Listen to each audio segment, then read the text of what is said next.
KnockBack, the retro and nostalgia podcast, is brought to you by, well, you. If you want to learn how to support our show, go to patreon.com/laststandmedia.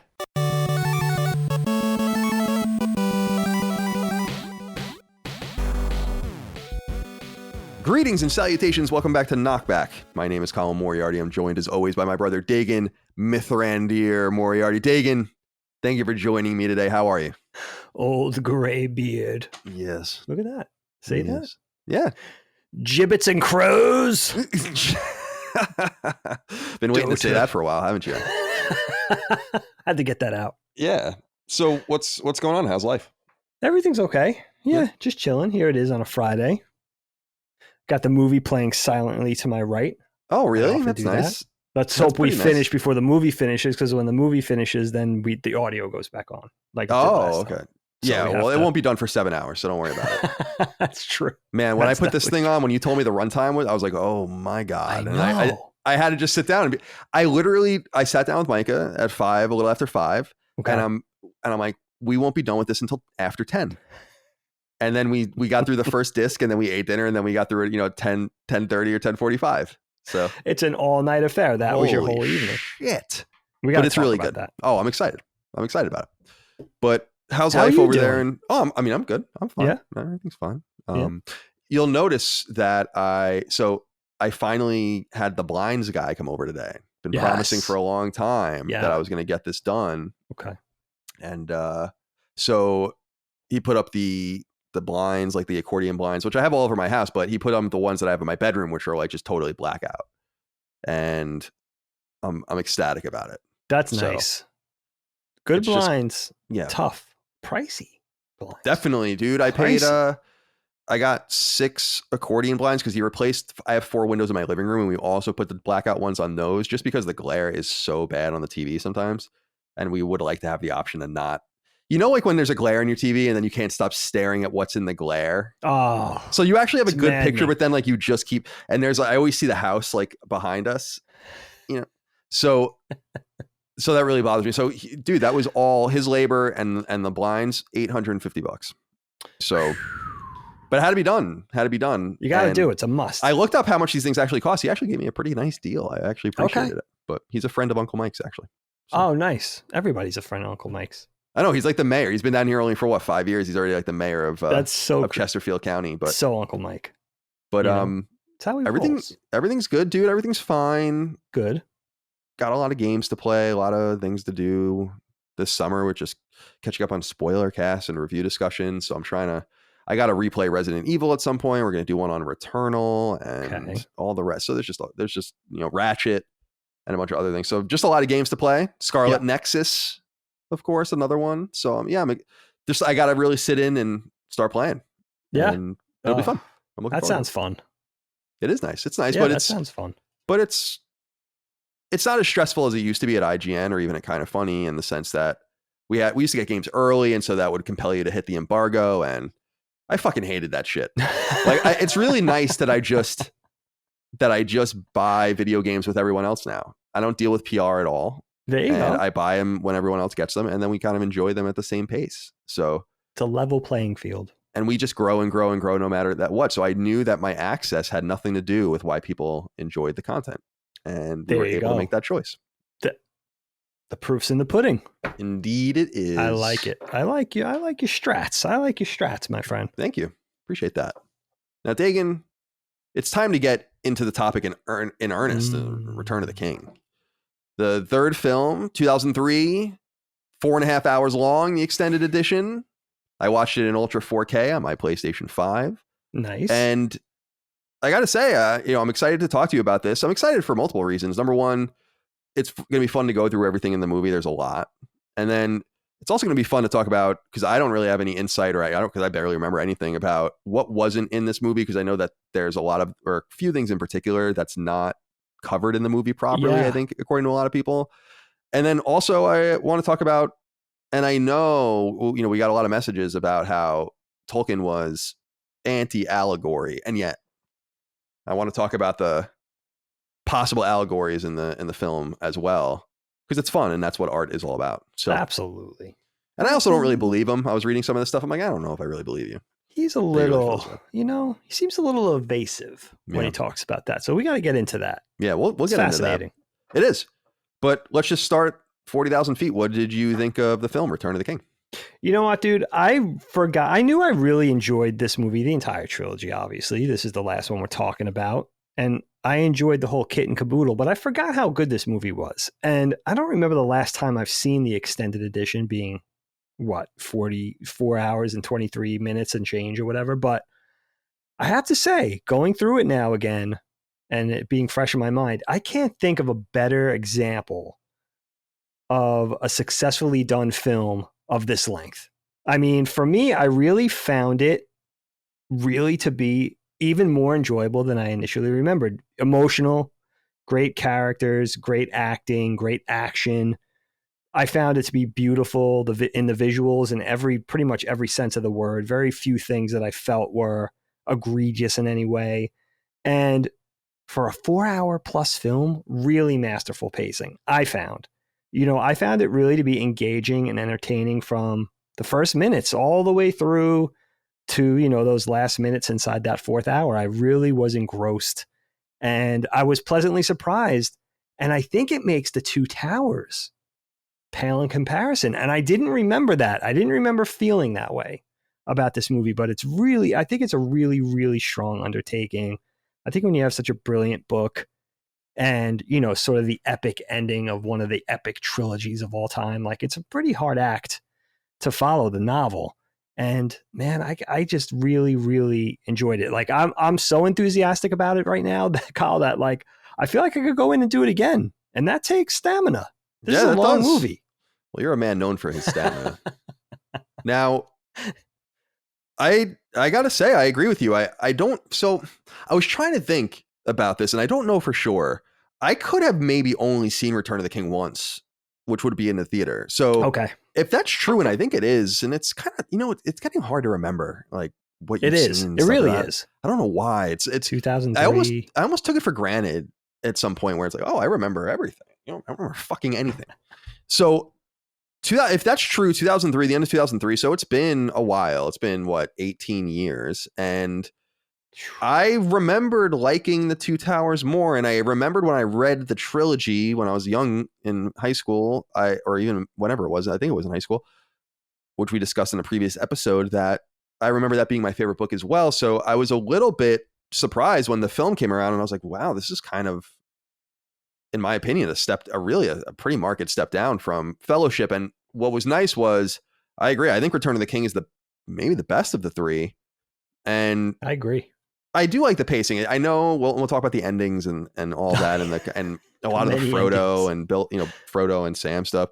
But I do like that it takes its time in the extended edition to kind of tend to many things. And I know that Tolkien purists have a problem with the way some of the stuff was dealt with. And I think some of it will come through on our discussions about Saruman and some of the ways, about Sam and Frodo's relationship, I think is another thing. Even the fate of the ring itself and how that happens. But what I will just consider myself a layman, because I'm not a Tolkien. I love Tolkien, but it's not like I'm like reading his books, and I've never read any of the Silmarillion or any of that other stuff. Sure. So I really have I was reading the Lord of the Rings Wikipedia last night, like a nerd, specifically because I was interested in orc culture, and we'll talk about that in a little while. Yeah. And so learn. You can learn. And I always loved, I think it was Something Awful, the website that used to put up like, here's a Wikipedia article for, Sharon, the moon of Pluto, and it's 2,000 words, whatever. And it's like, here is the Wikipedia article for Endor. And it's like 50,000 words. A thesis. Yeah. Like, it's so funny. It's so good. Like, and they would take the real things and like how like little the Wikipedia was. And then like the fake shit, it would be like AI. And then it would be like Terminator 2. And like put it. Isn't that crazy to think like there's an expert out there for every single thing, even a fictional planet in a fictional science fiction series. You know what I mean? Like there's somebody who's really enthusiastic about something. Nothing is uncovered. There's somebody out there for everything. That's weird. So it is weird, and it's awesome. That's what my favorite part about podcasts is just like when we talk about this mathematician about geometry today. I'm like, okay. So I do dig that they explore, they take their time. It seems excessive and gratuitous, and yet you can't deny the results, both at the box office. This is an Oscar-nominated fest of a movie, yes, and I also just dig the performances. So I found the entire thing very charming. And I'll also say this: a lot of people were kind of talking about how I took umbrage with the tech and kind of the way a lot of the CG holds up from Two Towers, but I feel like it's much less egregious in this movie, particularly because I don't think that they put themselves in positions often to have like the hobbits with the tree shit, where it's like it looks like Jerry and Elaine in a car in Seinfeld, where it's like so fit. You know what I'm talking about? That's a great example. It looks ridiculous, like where there's the shadows are wrong and everything. So right. So I dig that they kind of got away from that. And yet I also kind of got sucked into some of what I was realizing, having watched the movies in such quick succession, all of the tricks that they do to make sure that the shots come off right. Tons of close-ups, lots of shot changing, and really obscure and weird shots, stunt doubles that are a little... There's a scene where I think... it's actually fucking hysterical. There's a scene where Gandalf picks up Merry and puts him on the horse. Yeah, with him, sure. Yeah. And it's hysterical. If you go watch it, it's like him picking up a little person or a stunt double, like like whatever it is. It's just awesome. And so but if you can get over, see, that's the thing that's so surprising to me about watching these in succession, Tegan, is for all of the budget and for how well the acting is and for how good it looks, it's still a relic of its age. And you almost wish, God, I can't believe I'm even saying this, that this would get a George Lucas-like special edition where they can really go in and fix that. And I was kind of stuck wondering, like, why don't they or can't they do that? What is it about a film that's, I guess, like it's this stuck in an amber kind of thing, but what's stopping you from making it better? Going back over and over again, even doing it. And would that be like sacrilegious to people? I think it would be, but I just couldn't help but think of like all the things they could have probably fixed today. Yeah, so, I think you're absolutely right. I think sacrilege is the right word too, because, and not just for the viewers, I think maybe considered sacrilegious or sacred ground for the filmmakers as well. Or just film in general, where you just like don't go back and redo Citizen Kane type of thing, even though you could do it better now type of thing. But being so special effects heavy specifically, I understand what you're saying. It's just, it's being as, its age, nearly 20 years old, you have something that's just really beholden to its time. And again, we talk about the rapid evolution of visual technology and visual effects and how spoiled we are and how spoiled our eyes are and how perceptive we are because of that. Like the average viewer really has a great eye for it now with the technology, with everything we're beholden to in TV and film. So, but it is an interesting question. And also like very ambitious. Like this movie is very ambitious. It doesn't stray away from trying to show things in a smaller way if it needs to be grand. When they're fighting those, men from the East on those Oliphants or whatever, like, that's an epic set piece battle. They're not trying to shy away or just show medium shots or whatever. They're going all in. So by doing that, you take a risk. And by, the Wettas of the world and all that kind of stuff, like these visual effects houses, multi-million-dollar companies, advertising, all that, like you're kind of putting yourself on the line, when you do something like that, because it's going to be sort of put under the microscope just another decade, ahead of it, type of thing. So even the Weta Digitals and stuff, they're not Pixar's and everything. They're not immune to that. And it's such an interesting part of the conversation. But I agree with you. It's much less egregious than even the Two Towers. And then especially odd when you think about that these films are all made generally at the same time. Right. So that I can't get away from. Which is them having filmed it all at once, which I still love. I love that idea. I think it's awesome. But it's a great idea. Sticks them in place, like we were saying, I think during the Two Towers conversation, where they're kind of dedicated to these things. And yet, and this I remarked this to Micah because I was criticizing some things that then I'm like, who the fuck am I? Because we were talking about with the elephant creatures. I think there's a scene with I don't know who it was. I guess it's Legolas or whatever, taking down one of them. And it was just like this 15-second sequence. Yes. And I was like, that was literally someone's 18 months of their life. Absolutely. Like, you know, and that's like they just stared at this thing over and over and over again. And then and it happens and it's cool and everyone thinks it's great. And then I'm sitting here, you know, it's 18 years later being like, Can you imagine? Yeah. I know, pass after pass, render after render, daily after daily, crit after crit. But you know what? I'm impressed because most people don't think like that aren't involved in animation or visual effects or that sort of, you know, those really like essential jobs in feature film that are very, very time consuming, you know, and really could, yeah, exactly. Like you're living, there's a person or people, a team living inside of that minute for, like you said, like a year and a half, you know, and just so Legolas could have his shadow of just his moment, you know, so it can be like thrown away by me in a podcast. You know? So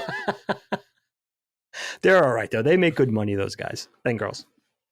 Yeah, they certainly do. All right, so Dig, this is a complicated thing to talk about. Okay, this movie, I think it's 4.5. You know, like we said, 4.5 hours long. Tons of topics. Got a lot of inquiries from the audience. Of course, you can support us over on Patreon, patreon.com/laststandmedia. Get early ad-free access and the ability to vote on topics and the ability to submit your inquiries. We appreciate all of that. Tons of really good stuff here that I want to get into. But before we get into any of that, I kind of want to start at the very beginning. Yeah, the opening scene with Smeagol is awesome, and I'm wondering what you make of that scene. And I love the iconography, doubling down on the iconography of the power of the ring by immediately showing you this horrifying event that took this man into its grasp. And there's this awesome quote when it's like, when we forget the taste of bread, the sound of trees. And he's talking about all the things that, as time had went on from that moment of getting in the trance of the ring, nothing was good enough. And everything ended up revolving around it and never satiating it, like a drug addiction. I think it's super cool. So I'm just curious what you think about the way the movie starts, because I actually don't. I actually did remember this, as I recall. Maybe it's a false memory, but remembering that the movie actually starts on a little bit of a heady trip. Yeah. The Gollum origin story. You know what, Kyle, before I forget, and I meant to do this on the Two Towers podcast, I have my ring. Can you guys see it? Now, this is Grandpa's horsehead ring. Oh, of course. You know it very well. Yeah. Our grandpa, Alessandro Ruggiero, wore this gold horsehead ring up his ass. No, that's for the Pulp Fiction. He didn't wear it up his ass. It has a little diamond eye. I like to think it's real. And it's a little heirloom, a little keepsake. I think I could get it over this whole thing. Yeah, just barely. Just going to go up my nose for a second. There we go.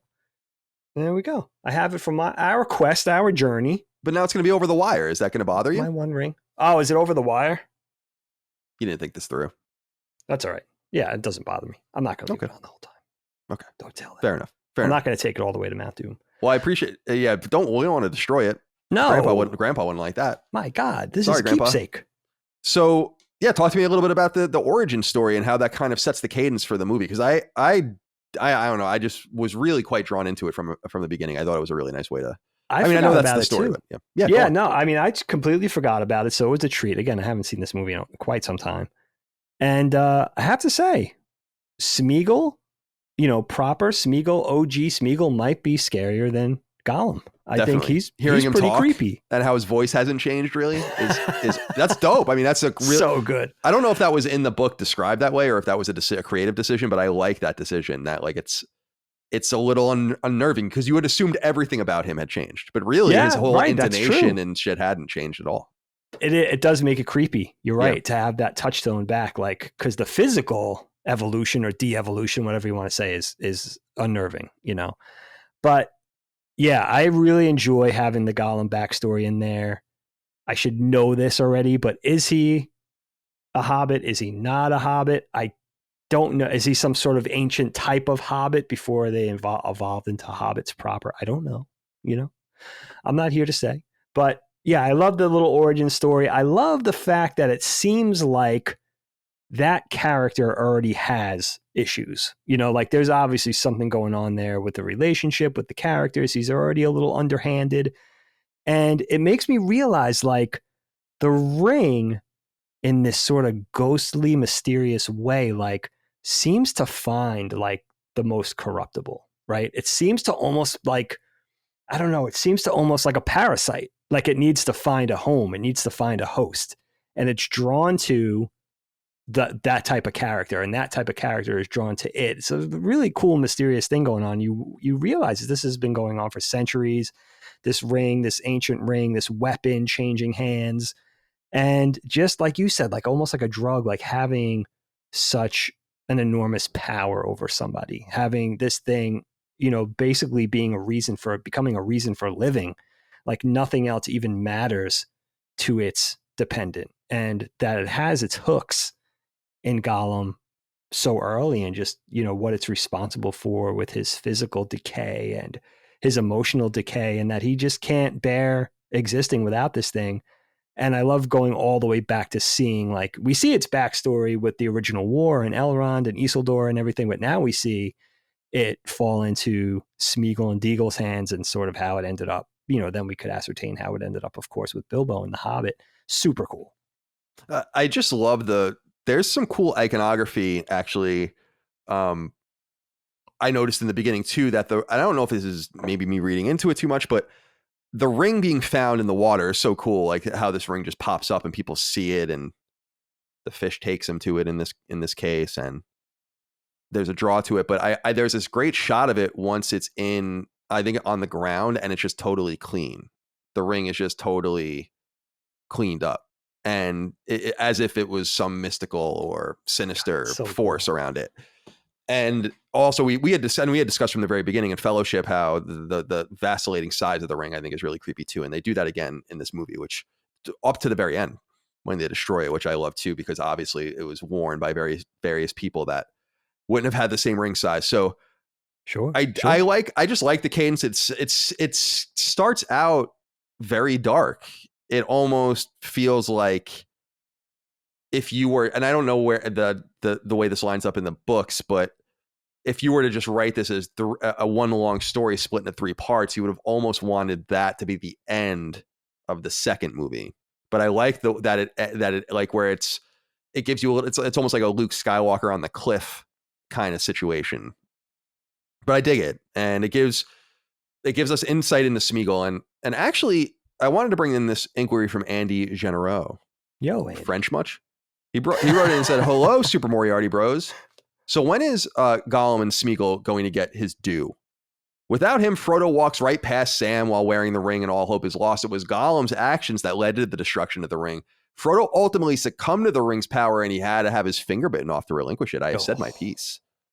What say you?" So I wanted to bring that up. I mean, we might as well talk about him immediately, even though it snaps to the end. Sure. And obviously Gollum plays a big part in this film as well, in just the journey through Mordor. But does he get his due? I almost feel like Sam was right about him the entire time, but it almost, you know what it feels like? I'm not trying to get like too religious or anything, but the idea that Jesus had to have been killed in order to fulfill the prophecy, right? It's like a very similar thing where it's like, well, I don't know what needed to have happened to have gotten us into the sequence of events in which the ring falls. But the only thing I could think of was like Frodo, man, like you were just right there and you lost a finger really for no reason. And then you have to look at that for the rest of your life and be like, I could have just dropped this motherfucker right in the lava and I'd still have my finger and nothing else would have been different. But nonetheless, do you feel like he gets his due? I mean, how do you feel about that character? I was really drawn to the fact, I guess, because I didn't remember that he really is. He is the antagonist. Like he is one of the antagonists, and he doesn't. He takes a heel turn. It's not what you probably would have expected. You expected some sort of redemptive arc, but it never actually happens. Yeah, right. True. So very true. That's a great point about the redemptive arc. You're almost, even though Gollum's sort of an a-hole, you are rooting for him. You're kind of rooting for him to straighten it out. You know he's being tortured by this little tiny trinket, you know, and it's so tragic.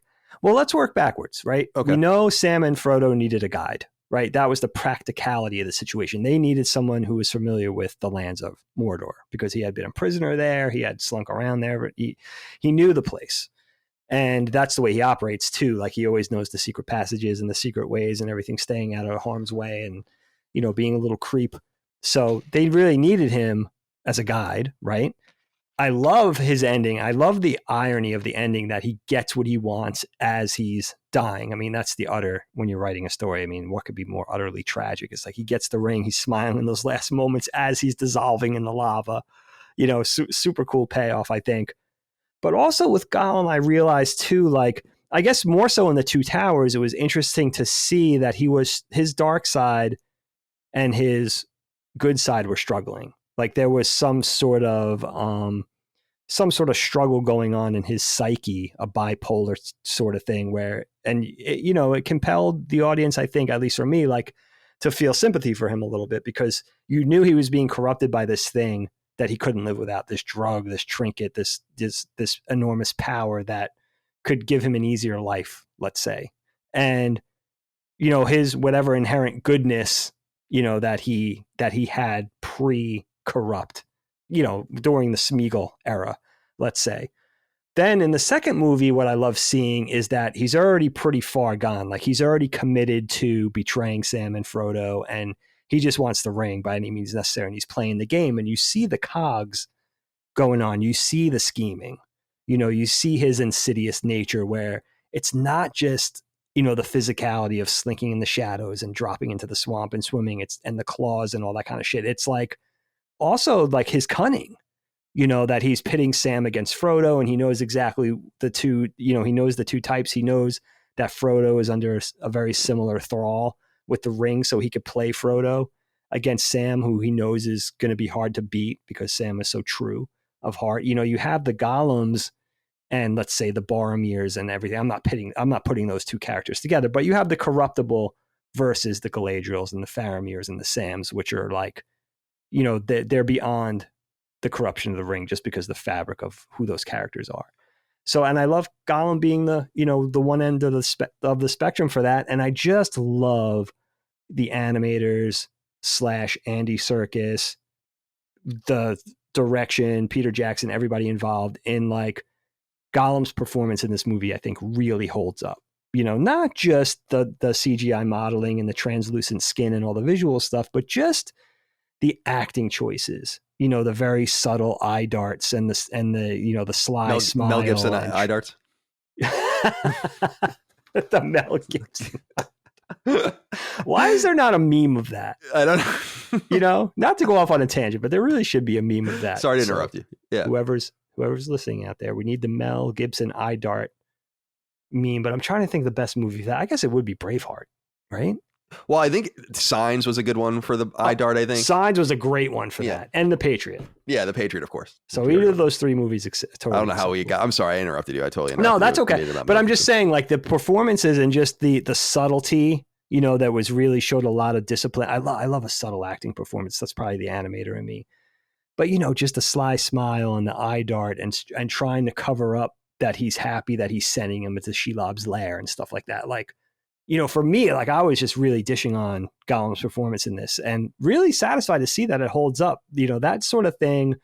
I think animation specifically, if you put the visual components aside, just the performances and the acting, that's something so nice about animation because that's something that holds up better through the years and through the eras than whatever visual technology the performance is, you know, tied to or beholden to. Well, it's funny you say that because I know a lot of people think that, and we'll talk about Sam and Frodo themselves, but that whole arc is more, it's too long and that they could have cut that a lot out and all of that. And I, at the same time, I feel like, and I don't know, I guess maybe I'm just not remembering it right, but I just feel like Gollum is just in this less.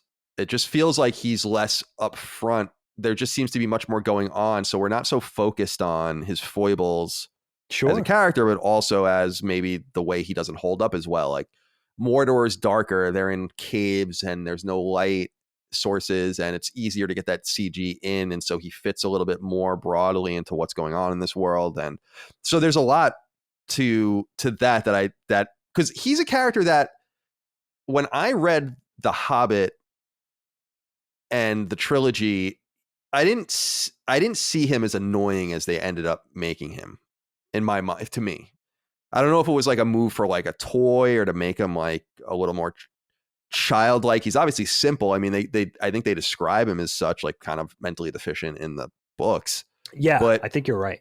But I don't know. I don't know if that comes through, where I just feel like he's bordering for me on being annoying. And I do remember as a kid watching, and being introduced to the movies with Dad as we go to see them, it just kind of remarking that I didn't see everything the way that it's being brought to bear in the films. And I think he was one of those characters, but obviously he's a celebrate. I mean, Andy Serkis's performance is celebrated, and I think it's really good too. I just think that this is such an ensemble that it's easy not to get too focused on anyone, which is nice. That's a good point too. Yeah. That's a great point. Yeah. I mean, one actor who is better than the next. I mean, yeah, we talked about that with Two Towers. Like there's no weak link in that chain, which is very rare. There really isn't. Not that I could think of at the moment. You're talking about dozens of actors, dozens of, quote unquote main characters, which is interesting. Let me ask you a question before you go on. Please. Do you find, because of the model of the books and therefore the movies and jumping from one party to the next, especially at the beginning of the Two Towers onward, you're jumping from one set of adventurers or good guys to the next. There's a couple of different groups going on, a few different groups. Did you find, as you were watching Return of the King, the extended edition, that was the least pleasurable, or the group you were looking forward to the least was going to Sam, Frodo, and sometimes Gollum? That was the least pleasant to watch. Like you were like, you found yourself wanting to get back to Gimli, Legolas, Aragorn, or Rohan. Yeah, I know. I totally agree. In fact, I think someone, I don't know that I feel like someone wrote in about this. We might not have used it. Someone was saying that they basically are renowned in their group of friends for just skipping all of those scenes and Isn't just that watching everything interesting? else. Yeah. I realized something, Kyle, with this. Please. And watching it this time, because I definitely had that sensation during the Two Towers. Obviously, we talked about it, that it was unpleasant and sort of dour and just not really fun to watch. And we liked more like the adventure, especially the first half of the Fellowship and everything. But I realized what an amazing job they do, especially in Return of the King, with the Sam, Frodo, and Gollum sort of expedition to through Mordor to Mount Doom, that they do this awesome job of making it very unpleasant to behold. They're dirty. They're grimy. It's cold. When they go to sleep, they have their head on a rock. They have nothing to eat. They're starving. They're thirsty. Their lips are dry. It's very, very unpleasant. They do a great job of, like, even in the close-ups and the medium shots, you could see the dirt in their fingernails, and like you could just see that they haven't had. You just want to take them and put them in a lake somewhere. It's Jesus Christ. When's the last time you saw water? Right. It's awesome. And I think it makes it really unpleasant. And you could just see the unpleasantness in the acting too. Like these actors really feel like they're in that place doing that thing. Like, and not only that, but the overarching thing is what they're doing is like almost impossible and beyond hope. And they're putting themselves through these conditions of utmost, like, anything that would be adverse to humanity. They're enduring through this. And I think that's what it is. Because I think it must be a pretty typical notion that those are the parts that are the least fun to watch. It's like, let's get back to something that's more, let's get back to what Gandalf's doing, or like even what's going on in Mordor with the orcs, like anything but this. It's funny because it's just an interesting piece of irony in the sense that indeed what they're doing is what it's all about. Everyone is doing everything in service of these two getting to Mount Doom. And yet we don't really want to watch it that much because it is hard. And I had said to Micah, it's so funny you brought up that by the time they enter, like Sam's like, a doorway, Mr. Frodo, and then they go and they get in there. I'm like, these guys are fucking worse for wear. There are some shots where it looks like someone just beat the ever-loving shit out of Samwise Gamgee. Like just absolutely bashed him the fuck up in every way with a baseball bat and hit him with lacrosse balls and shit.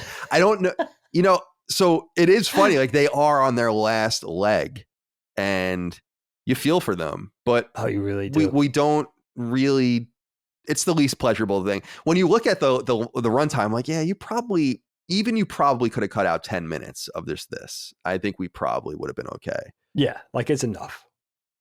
But I wanted to ask you, since we're talking about Sam, and I don't know if you have any more insight into this. Luke Morgan wrote in about this and says, "Good day, Colin and Dagan. Longtime listener, first time writing in. Thank you, Luke, for writing in. Thank you. Did you like the change of having Frodo turn on Sam for a time? Was that an improvement over what took place in the books or not, in your opinion?" See, so I don't even remember this. I don't remember that either. I guess this is different. So the whole thing of Sam getting mad at or I guess Frodo getting mad at Sam and then getting rescued from the spider, that happens in a different way in the book. I don't really know. Yeah. Do you have any insight into that? I don't remember that. I do like Sam being pitted against Frodo because it's the ultimate drama. It's the last two characters you expect to be at odds with each other. And it's all, I mean, much of it is, it's two things really. It's Frodo being under the stress of the ring.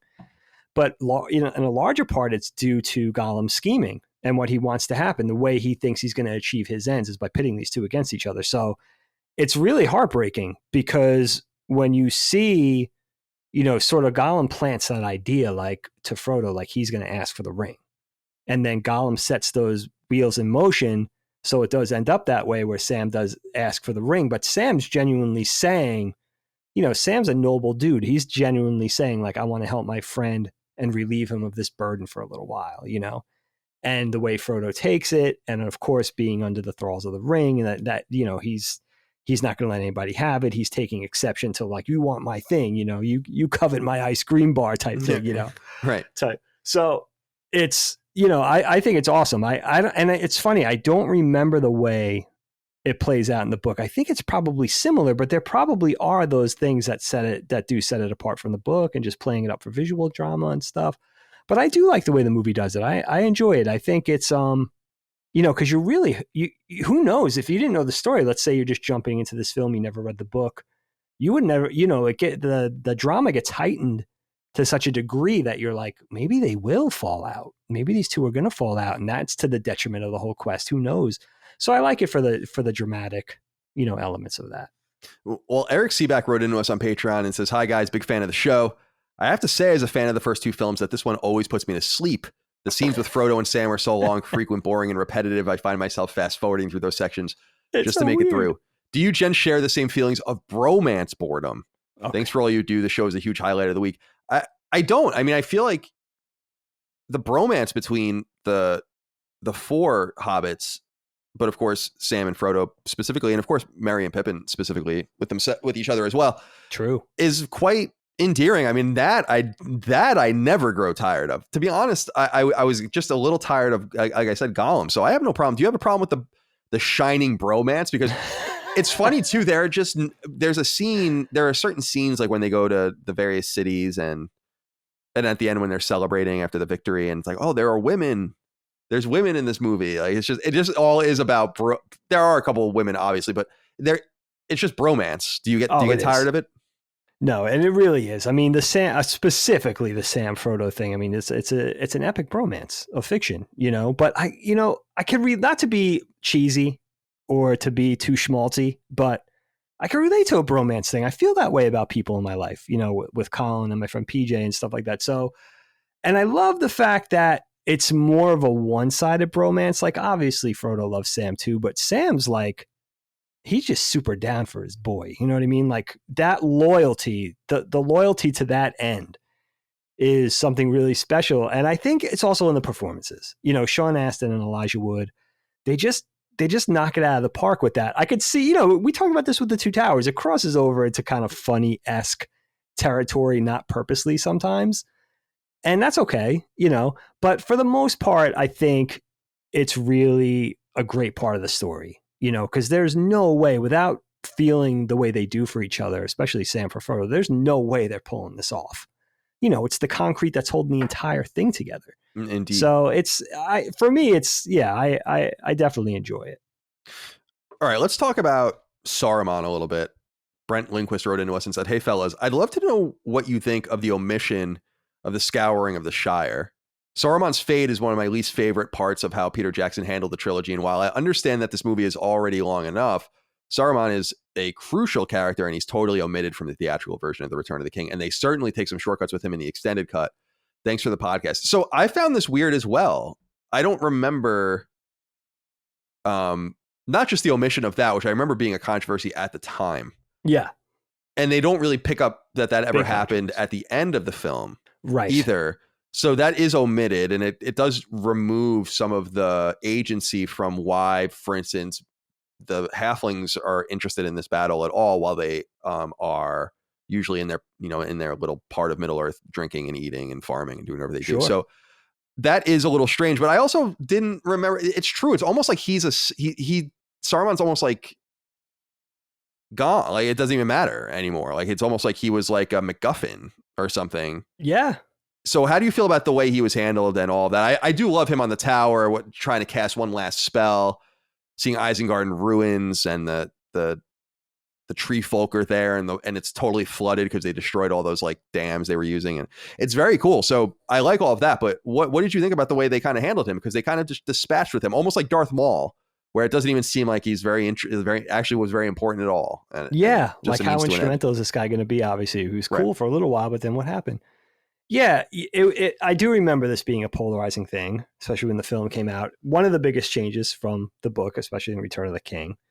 And, it starts with the confrontation with Saruman in Isengard at Orthanc in his tower, where Gandalf and Theoden and the party confront him. And one of my favorite scenes in the book, too, is I think it's don't correct me if I'm wrong, but I think it's in the Two Towers in the novel. For this, they pushed it into Return of the King. They confront him. Gandalf breaks his staff. Saruman's like, what the fuck? Like, Gandalf's 10 times more powerful. What happened? And then they sort of just leave him there. They don't murder him in the book. So Grima doesn't murder Saruman in the novel. They just off to their own. They just leave him there. They just kind of cast him out. They say, you're done. You're finished. Your staff's broken. You have no more power here. And which is almost kind of a cooler end. But then in the novel, everything's said and done. The ring's disposed of. The hobbits head back to the Shire. And then there's this guy. On the way back, there's all this drama because they're hearing about this guy.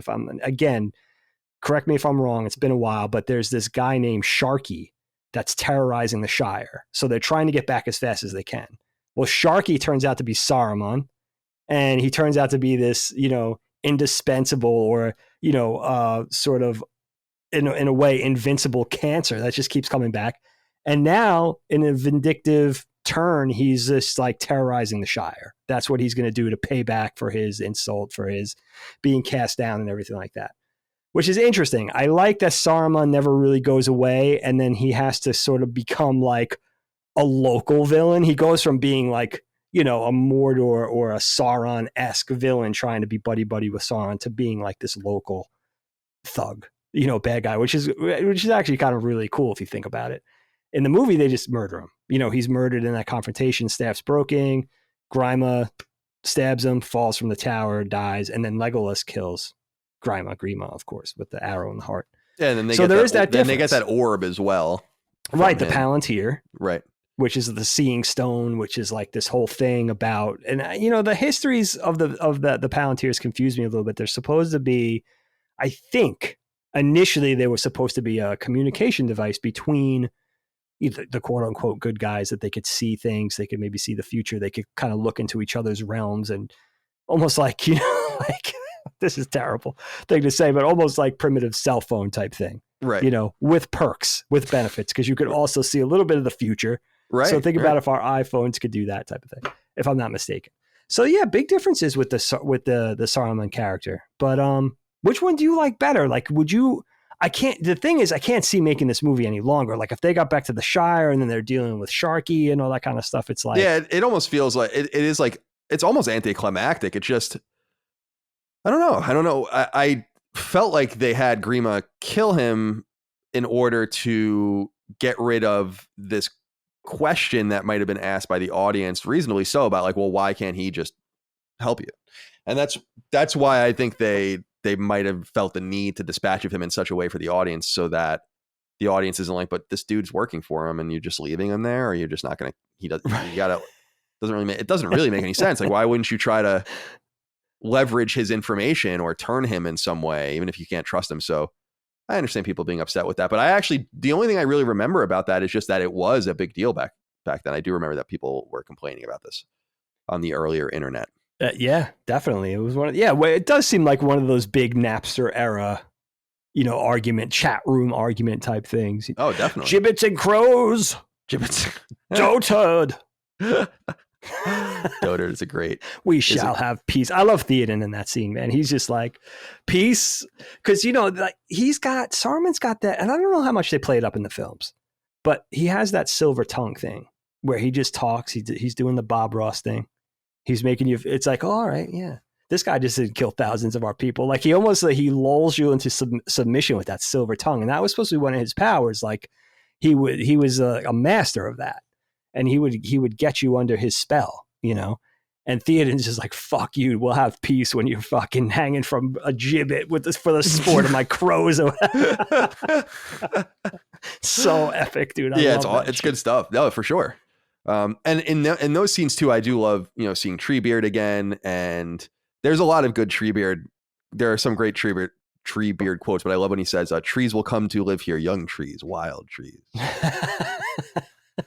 It's just a great character. And so next I want to talk about, I guess, Minas Tirith as a location, and also, Gondor and the Kings of Gondor. And I love the tree star logo. It's like so cool. I gotta find a shirt with that on it or whatever.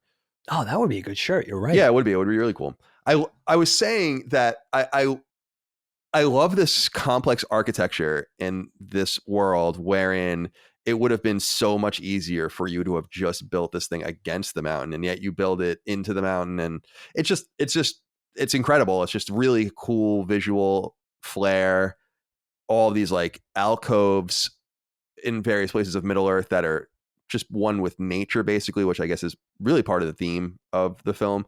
So what did you think about this location, and kind of the ultimate battle that culminates around it is pretty cool to behold, and does hold up very well, I think. Oh, it's beautiful. It's so cool. I love that you have these last two strongholds of men, these once great sort of, I don't know, these two once great places of mankind, of civilization you have. And we see a lot in the Two Towers. We see a lot of Rohan, and including Helm's Deep and everything like that. And then for this movie, we get to see Gondor and Minas Tirith and that whole great sort of structure of man, like this whole, the two great empires of men, the two remaining ones, really, I guess you could say. And it's just so cool. Yeah, it's such a set piece. It's just a beautiful stone, not even a palace, just like an entire city basically built into the side of the mountain, and the whole tale with the tree, and the tree coming back to life, and how that was a symbol of the entire place and the entire civilization. Super, super, super cool. And, basically controlled by a steward, in Denethor, who's completely out of his mind. And, he lost his son. He's got the son that he doesn't favor still around. That whole arc taking place in that whole thing. And also like making you wonder, like, is this going to be the end of these two great historic civilizations? Is this going to be the end of the two last strongholds of men? Is this going to be it for them? And, the way it's ravaged during the battle, and it's just all but destroyed. Denethor falling from the great height, on fire, falling from that great precipice up there and everything like that. It's so cool. I love the way it centers around. It's a beautiful place, but there's also a great sort of bleakness and sadness about us when the soldiers are heading out to battle, and they know the odds are all but against them. And, there's just something so cool about stone. Like it's something so cool about, how it endures, but how it erodes, how it rounds out from the water over time. And, it kind of felt like that was like a heavy symbolism for what was going on in the world, with this epic battle of good versus evil. I just love it. I don't think they could have done any better with realizing these places for the screen, because they're great places of our imagination from the novels. And then there's a lot of responsibility, man. That makes me nervous just thinking about it, like actually visually translating it for the first time, for such a, obviously we had the earlier Bakshi and Rankin and Bass version, animated things and stuff like that, and illustrations and all that thing. But for, sanctioned for big Hollywood, big budget pictures. It's a big undertaking, and they did an awesome job. I mean, it's so cool. Like it seems like every stone was thought about, every sort of keystone, every corner, every staircase. So I can't imagine them doing that any better. Yeah, I like how they leave that one huge natural stone in the middle of it, which they then walk on top of, like at the very, very top, and that's where the tree is, and like the really green grass, and so cool. Yeah, really striking visuals and very bright to dark, which is cool. It's like one of the only bright parts of the entire film is actually on top of that, in that area with the dying king tree or whatever it is. What about the bad guys? I guess this is one of the things I had mentioned earlier. It's almost hard to know like what is even going on at this point in some way. Like who is Sauron and what is the Eye, the Great Eye, and all of this. And I love the way they have, of course, the rendition of the Great Eye is awesome. I love how it's literally just like a spotlight. It's cool. It's very cool. It's creepy as shit, and it absorbs its information as it sees things. And I was looking. That's why I went on the Lord of the Rings Wikipedia, whatever it's called, Middle Earth Wikipedia or whatever, to read about the orcs, because I was trying to figure out, and I'm sure it's explained in the books, but I don't remember.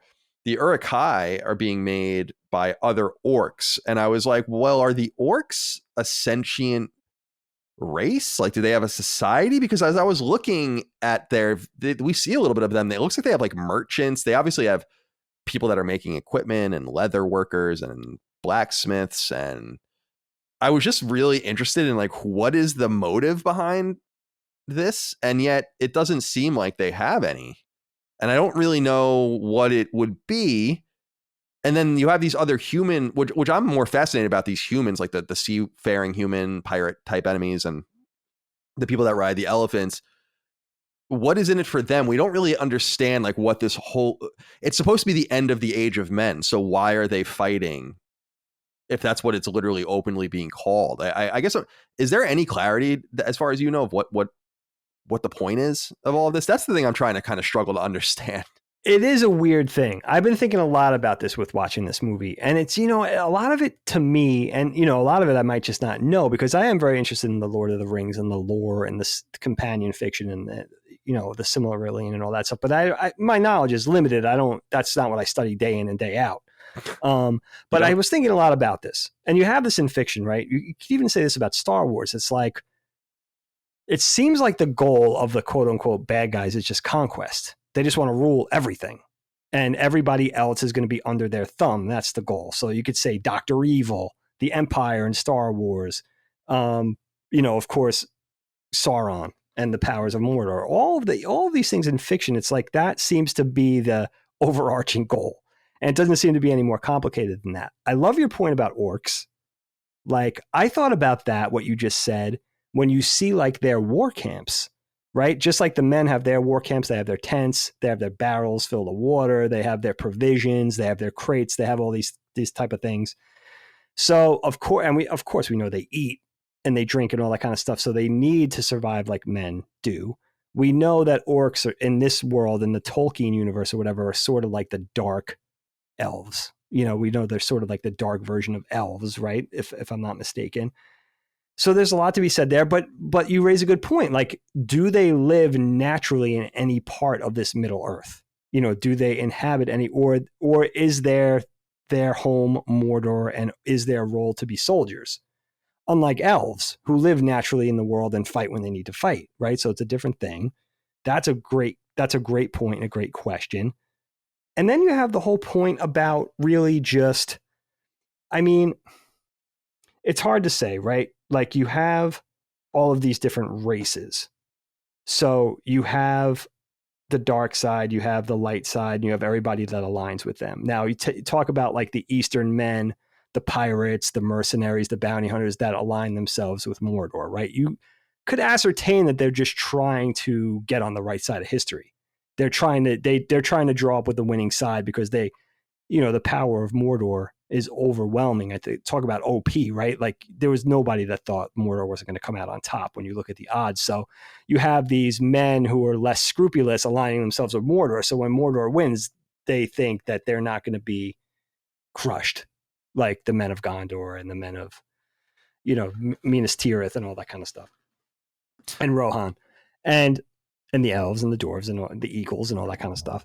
So there's such a lot there to take in with that, and how complicated is it supposed to be, And also just thinking of Sauron, very traditional evil thing, maybe even hearkening back to like mythology or Beowulf, epic tales of good versus evil that thousands of years old. It's like you have this evil that is always, every age of man has this evil that they have to face. And it seems like it always takes on a new physical form every so often. It's defeated, and then its physical manifestation is defeated. Its sort of spiritual presence lives on, and it embodies a new host for the next age of man, right? And we know Sauron, the original evil in Middle Earth in this world, was Melkor, and then Sauron came out of that original evil, which was Melkor, and then Sauron's sort of generation. But then we also know that Sauron's been around. He's been vanquished before, defeated, comes back. We know it's happened at least once. So, and then he kind of embodied, and then when he comes back, it's like a flu, it's like a virus, right? It's like COVID that comes back. It's a new strain. You knew how to defeat the old strain. So it doesn't seem any more complicated than that. I guess if you dig deep enough, you could find out more about Tolkien's, or at least the way people, sort of understood Tolkien's things. I'm not sure how much he said about this kind of stuff, or how much of it was, just in his head, or maybe even not thought about at all, Yeah, but, I mean, people, a lot of that is people translating this stuff over the years and what they think, right. Right. So it is interesting, because I was trying to think about that. I'm like, well, what is everyone's end game? And the humans thinking that they might survive or whatever. It would be interesting to know too. Obviously, those tribes or those countries or kingdoms were not wiped out in totality. They lost their armies or whatever armies they sent. So it would be interesting to know too what their fate was, since they went with the wrong side. Does now the one true king come and bring them back into the fold, or there's just a lot of, see, that's what I found myself so interested in, kind of drawn in more of wanting to know more about all this ancillary stuff and not really caring a great deal about the main quest that they were on.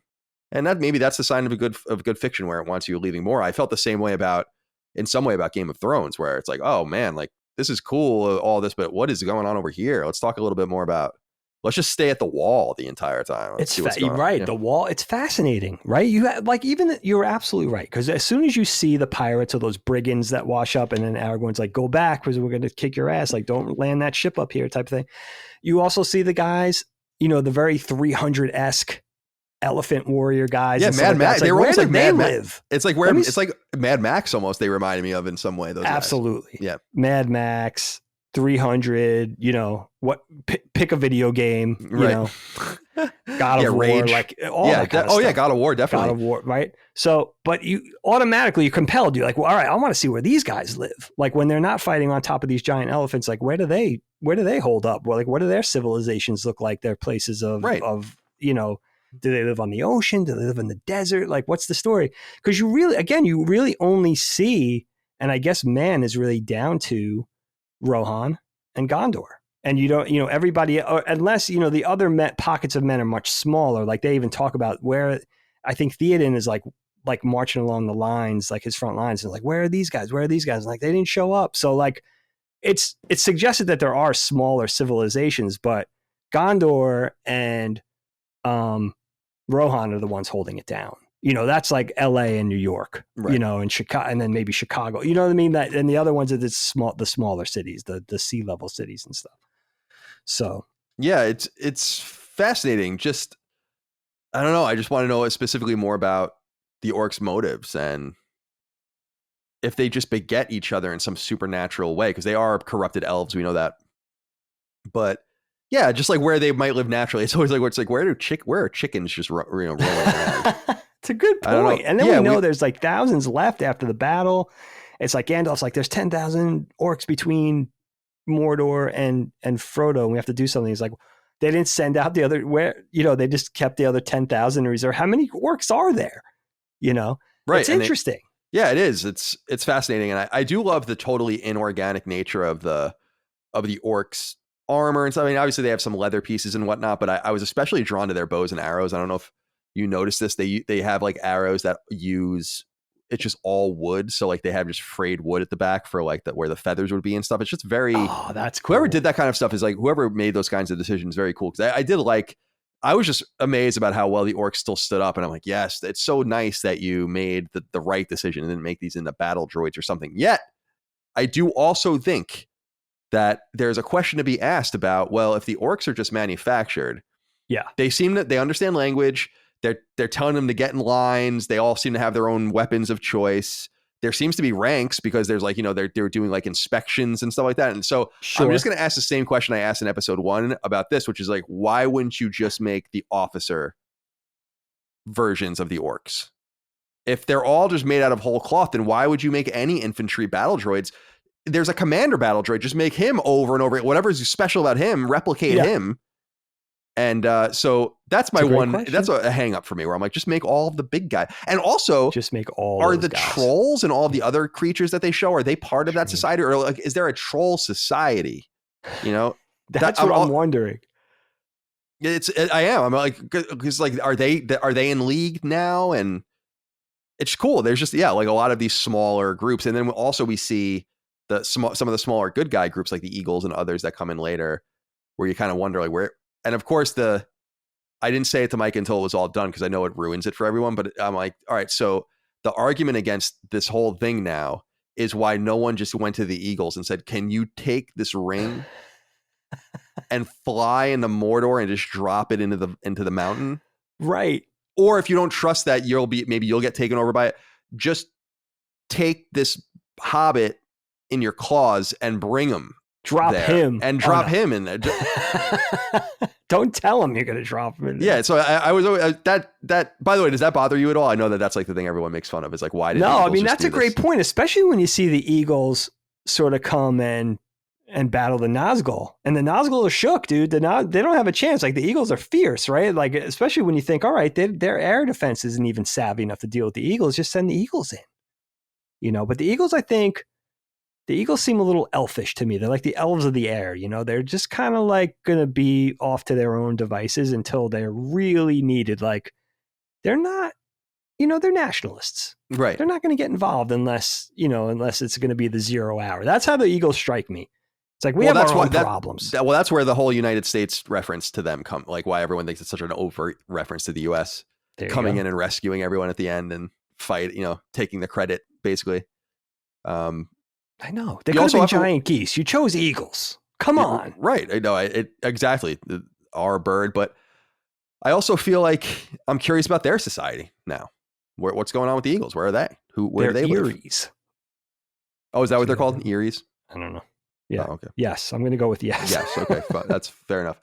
Dig, I wanted to ask you, there's this random character that we see. Kevin Komaki wrote in and said that dude that came out of Mordor's gate before the battle looks so cool. So like their Major Domo, Bib Fortuna like guy there.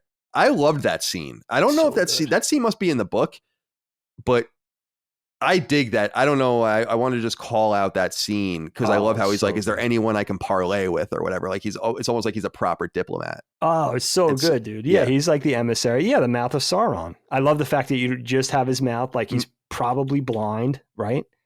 And he's obviously very intelligent. He's also extremely insulting. Yeah, like, is there anyone here worthy of the treat with me or whatever? Yeah, right. Just insulting the shit out of everybody. Looks like his mouth's bleeding. Looks very painful. I mean, I dig that.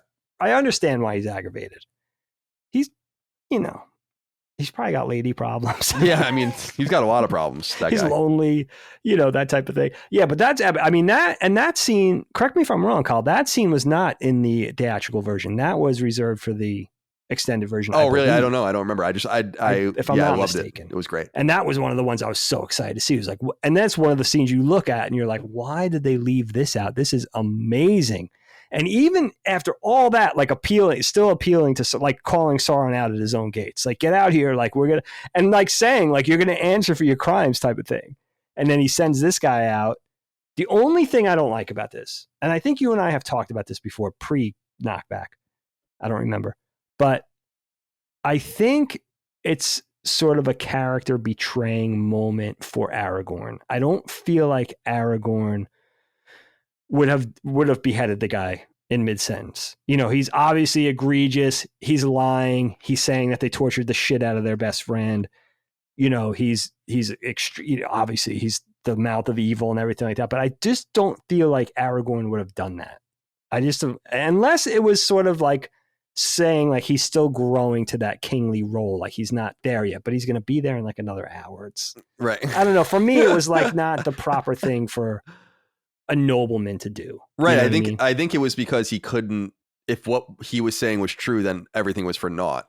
And right. Exactly. So at that point, I almost interpreted it as him being like, well, fuck it. I mean, we have nothing. If this is true, we have nothing to lose. If he's lying, we'll lop his head off. It doesn't really matter. Point. That's a really good point. Yeah, no, they're saying like everything's lost anyway, so fuck it. That's why he says he just didn't believe it, because I do love the acting there, where he realizes that he says something like, "Oh, the halfling is important to you or special to you or something," and talking about how his little body suffered so much pain. And so it's great writing. And Gandalf knows he's lying. He's telling the like, "Shut up." Like, shut up. Like, you're acknowledging the fact of the whole thing. You know what I mean? The hobbits are always just getting everyone into trouble. They're always, I love you, Pippin, but you got to be quiet sometimes. What about we talked about the Nazgul and the Witch King. We can talk about it a little bit. What'd you think about kind of the leadership of the bad guys and their appearances? I love the huge, tall helmet in which you cannot see the face. So it's cool. Just as if it's an entity.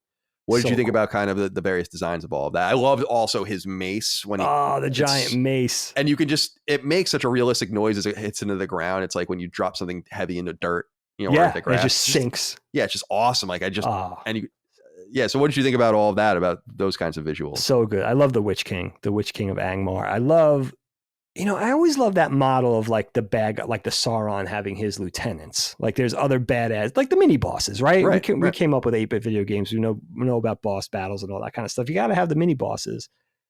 And I wish we got more cool stuff with the Witch King, because we hear about him. Gandalf's kind of explaining him to Pippin. He's like, the enemy has these cohorts, these lieutenants that are going to come out that we're going to have to battle, and they're extremely powerful and all that.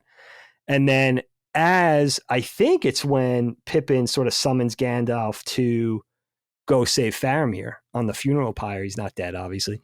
And they're kind of intercepted by the Nazgul and the Witch King, and they have that standoff. And you're like, all right, this is going to be an epic battle. And the Witch King he has that flaming sword, right? Shades of Beric, puts his sword up, the sword goes into flames. He's like, I thought the exact same thing. Yeah, I thought it's so good. It's going to be so good. It's going to be like the whole Balrog battle all over again, dealing with like a major, somebody who's like a major threat for even Gandalf. And then he just breaks Gandalf's staff, just like Gandalf did to Saruman. And you're like, oh shit, like Gandalf is fucked. And then you hear the horns or whatever, and the Nazgul and the Witch King get distracted and they fly off. So Gandalf could have been killed in that moment. Little bit of suspension of disbelief, right? Right. It's so funny you say that, because I said to Mike, I'm like, why didn't you just do it? Could have just finished him off. 2 seconds. And then turn around and flew away. It's it. He had no staff. It was just, I totally, it's so funny you brought up those few things. I was saying the same exact things, the Beric comparison, and then where I was like, you could have just murdered Gandalf. Right. Why? That was should have been thought through a little more. That's a little bit of a weak point. A little bit stretched for me. And then you could have had the proper payoff with him facing.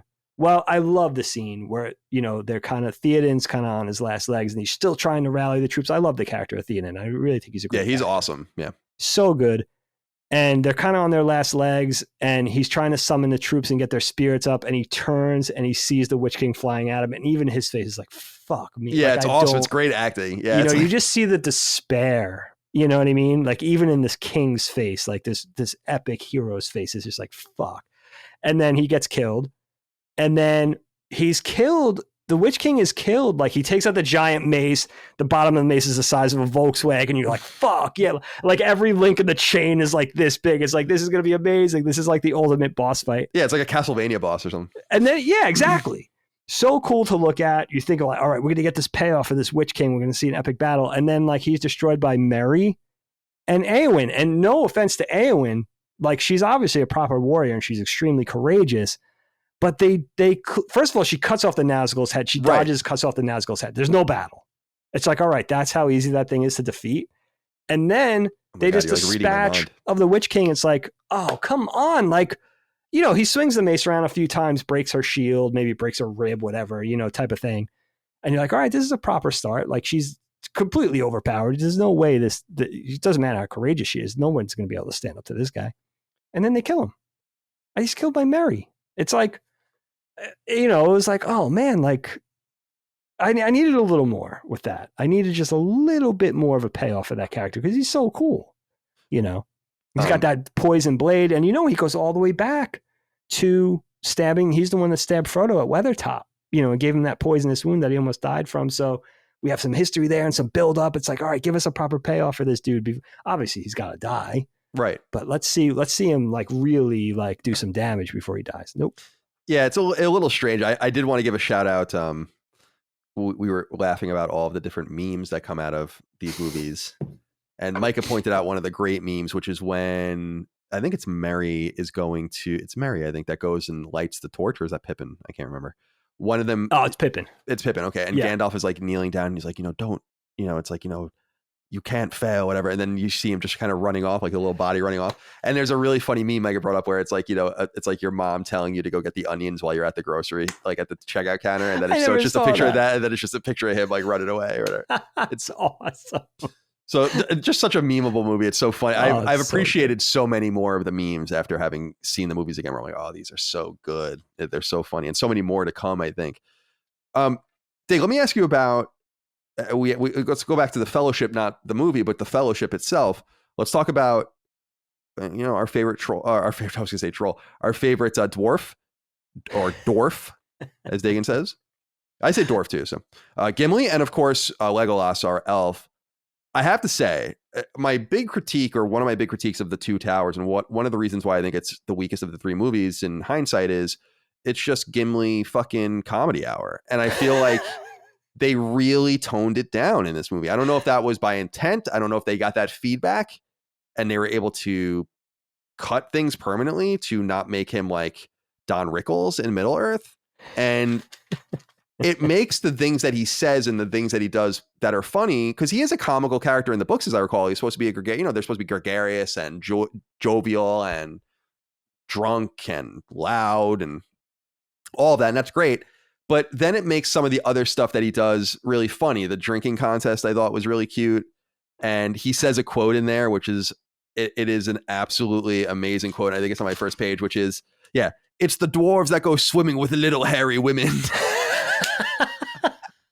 It's like just ridiculous. He just says like ridiculous quotes like that. And it's just so good. And I also enjoyed later on when they're going after the undead, humans that they're trying to get in league with to kind of forgive them for their treachery in the past or whatever, and their cowardice in the past, how he's blowing at them, and trying to like, it's so just funny. It is funny. Like, so I feel like Gimli pops more in this movie for me in a positive way because they use him less and it's less ridiculous in that regard.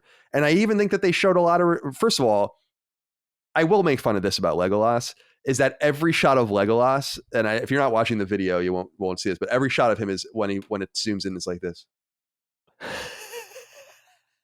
You know what I mean? With like the wet eyes and like, I thought I was looking at Orlando Bloom there for a second. You know what I'm talking about? Where it's like every shot is him looking like he has a shit-eating grin on his face. Like as if he's like very like, yes, of course you're looking at me and I'm looking at you. And it's kind of, and it's very, very becoming and like, falling into the camera. And it's very funny, but he's such a likable character. And Orlando Bloom is so fun as this character that even because we were making fun of him surfing, like snowboarding down the stairs. They have a very similar moment in this when he's killing one of the elephant creatures. Yeah. But it doesn't come off quite so bad. So how do you feel about my interpretation of Gimli and Legolas kind of reeling it in? And I wish I knew if they got those notes and were able to kind of fix that in this one, because why would they ramp it up so much and then stop? It's very similar to Jar Jar Binks, right? Like George Lucas had this fucking grand scheme to have Jar Jar Binks in all three movies as a main character, and they were like, and they took him out, right? Like they made him a less important character because everyone's like, there's no way you can have Jar Jar Binks is fucking sucks, right? You can't have Jar Jar Binks as a character in this anymore. And do you think it's similar? Or I mean, talk to me about. Absolutely. About I mean, you have to talk about Gimli. You have to talk about Legolas. I mean, shout out to Orlando Bloom doing the smolder for the camera. I feel they told him I don't want to land too hard on Orlando Bloom. I think he's fine. And I think he really looks the part. He's very handsome. He's got that whole, fair skinned, like really handsome, like a elvish type of appeal, the physicality certainly. But I feel like they told him all right, Orlando, elves are really solemn. They're self-satisfied, they're very comfortable in their skin. They're powerful, all that kind of stuff. I feel like they just should have also said but you could emote a little bit. You could actually not be a robot elf. That would be okay too, type of thing. But, that aside, he does have his sort of epic hero moment, but I feel like it's more Shadow of Colossus in this. He doesn't skateboard. It shows the agility, the prowess. He's a good fighter. He's good with the bow. He's quick. He's extremely nimble. Okay, I get it. That was cool. That was the way to handle it. So I feel like they learned from that. And with Gimli, it's funny, right? You have I feel like it's John. Bad dates, Indy. Rise Davies, you know what I mean? Right. I feel like they're just, I feel like they're just capitalizing on the Sala character a little bit. I feel like the problem with Gimli, I like it because, the dwarves are kind of fearless. And he's definitely got that. He makes the joke at the most, tenacious moments. He makes at the most tentative moments, rather. He's making jokes and he's quipping and all that kind of stuff. I get it. I think what would have been cool if you saw, now with the exception of The Hobbit, and that, of course, those movies don't count, we don't see a lot of dwarves. So I think if we got some more dwarves and some different personalities in the dwarves, then Gimli could have just stood out as his own character instead of all dwarves are like this, which it feels silly in a way. And of course, he has the playful rivalry with Legolas, and I like all that, where they're doing the count on the battlefield. And it talks to their courage. Counts as speaks one. To their courage. Still counts as one. So it's but it would have been, I guess you didn't really need more dimension in the Gimli character, but it would have been cool. I think really more so than Gimli, it would have been cool to represent the dwarves a little better, because even the dwarves a little better, because dwarves a little better. I can't say it normal. It's all right. I just have a problem. Just they'll deal with it. They'll live. So, but even with the elves, it's mostly Legolas, but you get Celeborn and you get Galadriel and Elrond and Arwen, and you see some of the other dwarves in the other iterations and stuff. Elves rather. So with the dwarves, it's really all you're getting is Gimli. It's not really fair, to represent a whole race of people with just, poor Gimli. But, and also the other thing with Gimli, and I know I've mentioned this before, I don't like the axes. I don't like the long staff-like battle axes. Their axes should look like they weigh 150 pounds. The blade should be I feel like they should be stout. The blade looks like this axe looks like a normal man can't even pick it up. You know what I mean? It should just look like, to swing this thing, which I guess is a typical D&D iteration of how we grew up the dwarves to know of a dwarf. I think of if you know anime, Record of Lotus War, I forget the dwarf's name in that, but he's really cool. He's got that big axe that looks like it's made of concrete. That's what I really wanted. That's a big hang up for me for some reason. I don't know why. But besides that, I think because you have so much gravity in characters that are all but humorless, like Aragorn, I think the other Gimli and Legolas should have to balance him out a little bit with that levity, I think, because it's really the three of them for a big batch of these three films. It's just the three of them on screen. Also, I love the Legolas line where he's like, "What about as a friend?" When who would have known I would have died with a dwarf? And he's like, "What about a friend?" And how about drunk Legolas? He's like, "I think I'm feeling a little bit of tingling in this finger," and he's passing out. It's great. It's great. Yeah, I think they did a really nice job with them in this film. Dig, I wanted to ask you about quotes from this film. Harold wrote into us and said, "Hi, gents. I can't carry it for you, but I can carry you. I find myself often performing this line at my friends, most of the time completely unprompted. Now you've watched all three. Do you have a favorite quote from the films, and why is it? Looks like meat's back on the menu, boys. And then Lazy V wrote in and said, "Howdy, Island boys. Is run Shadow Fox. Show us the meaning of haste. Not one of the most badass lines of all time. Keep up thy good work as always." Thank you, Lazy V and Harold, for writing in. Dig, are there any quotes from the film that stand out to you? I have quite a few actually, so I was curious if. Do you really? Yeah, I just was writing down a lot of them. Yeah, as I was going. Sam's "not if I stick you first." Whoa! Oh, Sam. Sam's been waiting to stick Frodo the 3 movies now. So, well, before you tell me yours, you know what springs to mind for me? Yeah, in a serious way, Aragorn's speech to the soldiers at the gates of Mordor. You know, I see the look in your eyes that would take the heart of me. That one always gets me. That's a proper speech. And then Theoden's sort of rousing speech at the beginning of the battle. I guess, you know, the earlier battle to his troops when he's like, "Ride now," and he's rolling down the line, smacking everyone's spear with his sword. I love Theoden. I think he's a great character.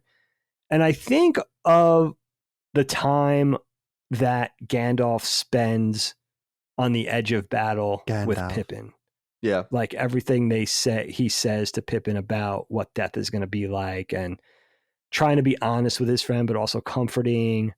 And seeing this character, you know, I love the Pippin and Merry thing. We talked about this a little bit with Two Towers, but it really drives home in this one, where you see in the beginning of the film, you see Merry and Pippin, they're very Hobbit-like, right? Even in the midst of like Isengard being totally dismantled and Treebeard walking around destroying shit, like they're just sitting there eating, drinking, and smoking, sort of reveling in those, you know, those comforts, and just enjoy, and just very Hobbit-like, you know, very self-indulgent, enjoying life and joking around. And then it goes to them having to face reality. And you see Pippin, I think of the hobbits like kids almost. They're innocent, you know, they're certainly not warriors in any way. They're just, you know, really these innocent beings. And he's on the edge of war, and they're seeing, you know, the flames in Mordor and that bolt come down from the sky. And that whole exchange with that whole loss of innocence with Pippin, of like, it's one thing for a warrior like Gandalf to be on the edge of battle, but somebody who's not a soldier, seeing them, you know, seeing what it's like to experience those emotions on the edge of a fight, a life and death fight, is really striking. You know, and again, that's what makes the Lord of the Rings so cool. Not just the movies, the stories in general, the books. It's like, yes, you have the awesome characters and this grandiose adventure and these set piece battles, but it's grounded, even though it's fantastic with dwarves and elves and dragons and wizards and all that kind of stuff. It's grounded in what it would really feel like, you know. And I really feel like that exchange between this little hobbit and this crazy wizard in this fantastic otherworldly place is so realistic. It really feels like you're on the edge of the battle with them. You know, what they're experiencing. I totally agree. I think it's very well put. I when the green bolt comes out of the sky, they're standing on the balcony, and Gandalf like puts his arm around him, which I think is like really cool, because he knows very it's emotional. Scary, you know, and you see it. And I love the conversation that they have later on, I think, which is what when you're referencing when they're talking about the Shire, and you remember the Shire, and he's basically telling him what it is to die.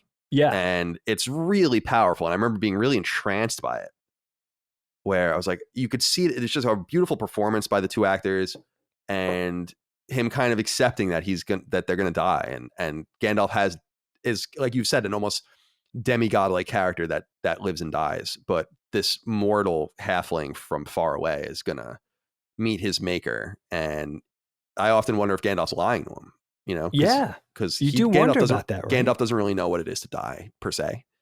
So not the way that a mortal would die. Right. But that's true. I do love the growing with both Merry and Pippin, like the growing bravery. I think I love that this movie shines a bright light on them and makes them into characters, like real characters. As individuals, they're separated. You would expect them to be together, but they're separated, and then they find their own way back to each other, which is really endearing. And I find their whole arc endearing, and you root for them when they come in at the end, when Frodo's in bed and they jump on the bed with him. It's so endearing. It's cute, and you want to know more almost about their friendship and all of that. And yeah, true. I guess this brings me into a question that Brian Keith wrote into us. He says, hello, gentlemen. I'm about to ask you guys the real question. Did you guys cry while watching this movie? Why is it yes? And what part did you cry at? For me, it's always when Aragorn tells the hobbits that they bow to no one. It sends chills all around every time. It makes me nearly bawl my eyes out. To me, it's such a defining moment in the movies, and for the hobbits as characters, it's a beautiful scene. Thanks for the amazing podcast and the many cherished laughs you guys gave me.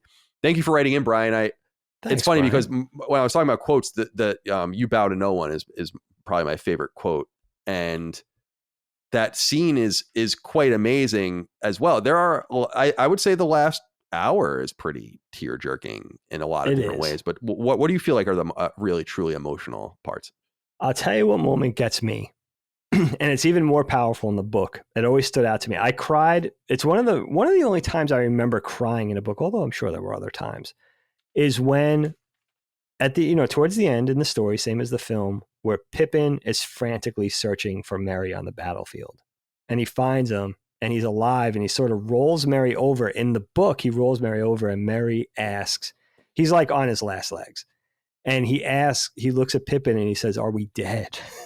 And I remember him saying that, and I was like, that's it. I just lost it from there. And then, Pippin's reassuring him and everything. He's like, "Don't leave me," whatever.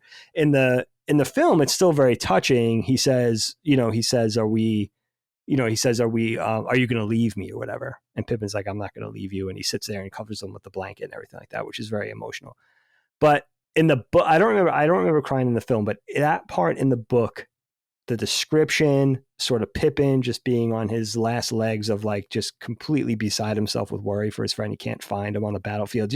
I think he's assuming that he's going to find his body, for some closure, and he finds him alive, and everything's very emotional in the book. And of course, again, like the Pippin and the Gandalf scene. Oh, dude, you know what else? What I don't remember this being that emotional, but the scene where Denethor asks Pippin to sing him the song. Right. And then Denethor is kind of feasting like a pig at a trough, like while Faramir is while the son's basically throwing his life away, and Pippin is singing that sort of that lament, that song or whatever. Dude, so good. If you don't fall in love with Pippin at that moment for the complete character arc that he had in that 20 minutes of like enjoying like his pork and his pipe weed, and then all of a sudden just like singing to this mad king, and he's like so sad for Faramir and everything. Dude, it's insane. It's if you don't love Pippin in this movie, I just think we gotta get you on the EKG. Got to see what that heart rate is. What do you think about this idea that I have? Speaking of the death of the son and Faramir and Boromir, obviously, in the whole arc with the boys over the 3 movies, about this obsession, and I noted it in my notes here, that they're more obsessed. This society seems to be more obsessed with their ancestors than their progeny, like what already happened and what will happen to come. Do you think that there's some message in that? I'm kind of fascinated by that, about this idea that like they have, again, it's kind of visual. They go into the tombs and the tombs are in perfect shape, even though the society is crumbling. And they talk about the past over and over again, but never even plan or worry about the future. Do you think there's anything to that? I mean, what does that talk to you? How does that talk to you as a literary device? That's a great point. I didn't really think about that. I mean, I think about lineage in this world, and that's probably typical of a lot of fantasy, where it's very important if you're a king or if you're a steward or if you're a prince, you want to hand down not only the familial heir or entitlements, but also, those roles of like inheriting a stewardship, inheriting a place, inheriting a castle, inheriting an empire, whatever type of thing, which seems to be a big thing. And it seems to be, again, we don't get enough of the dwarves, but with the elves and the men, certainly legacy is a really important thing. And we see that across the boards between the elves and the men, where it's like, even with Elrond and the elves of Rivendell and Celeborn and Galadriel and everything, and it's like the elves sort of relinquishing their role in the world, not just the places they inhabit, but their role in the world. And then also with the men, it's like, that's the weird thing with Denethor. It's like he lost the son who he favored, but even though he browbeat his less favored son, or the one that he sort of deemed too gentle, or the pupil of a wizard or whatever type of thing, that it was still important to him. It was unspoken thing that it was still important to him that he would exist in order to take on the whole lineage of the whole Minas Tirith thing and being a steward of Gondor and all that. So, that's an interesting thing. I think that The Hobbit speaks to that too, with the men at Rivertown at the end with the battle with Smaug and Smaug and everything. But that's a great point, man. That's another probably big theme. And then you think of the other thing is you think of characters too that aren't beholden to a lineage or entitlements or family names or specific places, like the wizards, like Gandalf. It's like, and it makes you realize the importance and sort of the wonder of a role like that. It's like just doing something to be a hero. There's nothing in it for a character like Gandalf. He's simply there to help the cause of good, right? To help the cause of men with no promises of anything, which is another, a nice contrast compared to the people that inhabit this world that are not magical, I guess. Yeah, it's well put. And, in thinking about the times that made me sad, I would have to say that one scene I really want to talk to you about is the scene with the boat when they're leaving Middle Earth. And this scene I think is terribly sad and definitely, got some tears out of me when I was watching it. Watching the four of them kind of have to say goodbye to at least one of, to their main dude. Yeah. What is the interpretation of this scene? I'm a little confused. Are they dying? I don't really understand what this is, I guess, and I don't really remember it from the book either. Yeah, you know what? It's the whole pilgrimage of the elves leaving this world to go to the White Shores, right? That's the whole thing. They're leaving, crossing the ocean to, like, the way I always interpret it, and I could be wrong, and I'm sure we have people that know the content better than us or know the whole backstory with it. But the way I always look at it is the elves sort of abandoned in this land for another place. And the whole thing about a mere hobbit going with them, with the company of like these enchanted immortal people and a wizard. And like now this regular person is able to go with them too. Like, to put him Frodo in such a prominent place. I love that ending, and I love the sadness of it. It's very realistic, that not only is the Fellowship breaking up, but also the four hobbits are now broken up, and especially that means a lot to Sam, especially even though he's getting married, even though he's going to go back to the Shire and have children and have a life, and Merry and Pippin are going to be there and stuff. The fact that Frodo's going, that's very sad. And you know what's also funny? I don't remember. Does Sam go with him in the book? I don't, I have to read The Return of the King again. I really want to read it again because I don't remember it that well. But, I think the Grey Havens or, the elves, you see it in the Two Towers. That's the whole thing with the elves are having their pilgrimage out and they're going to the boats.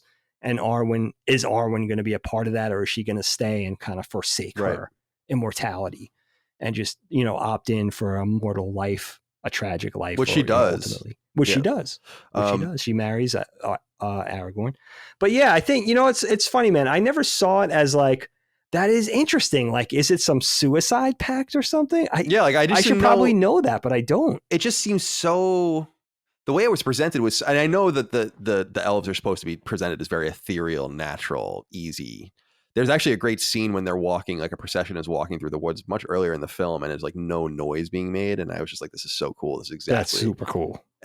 But it seemed so bright, so dramatic, so like, I don't know what that was supposed to be. How did Frodo know that he was going to go? Because he did. He knew the entire time.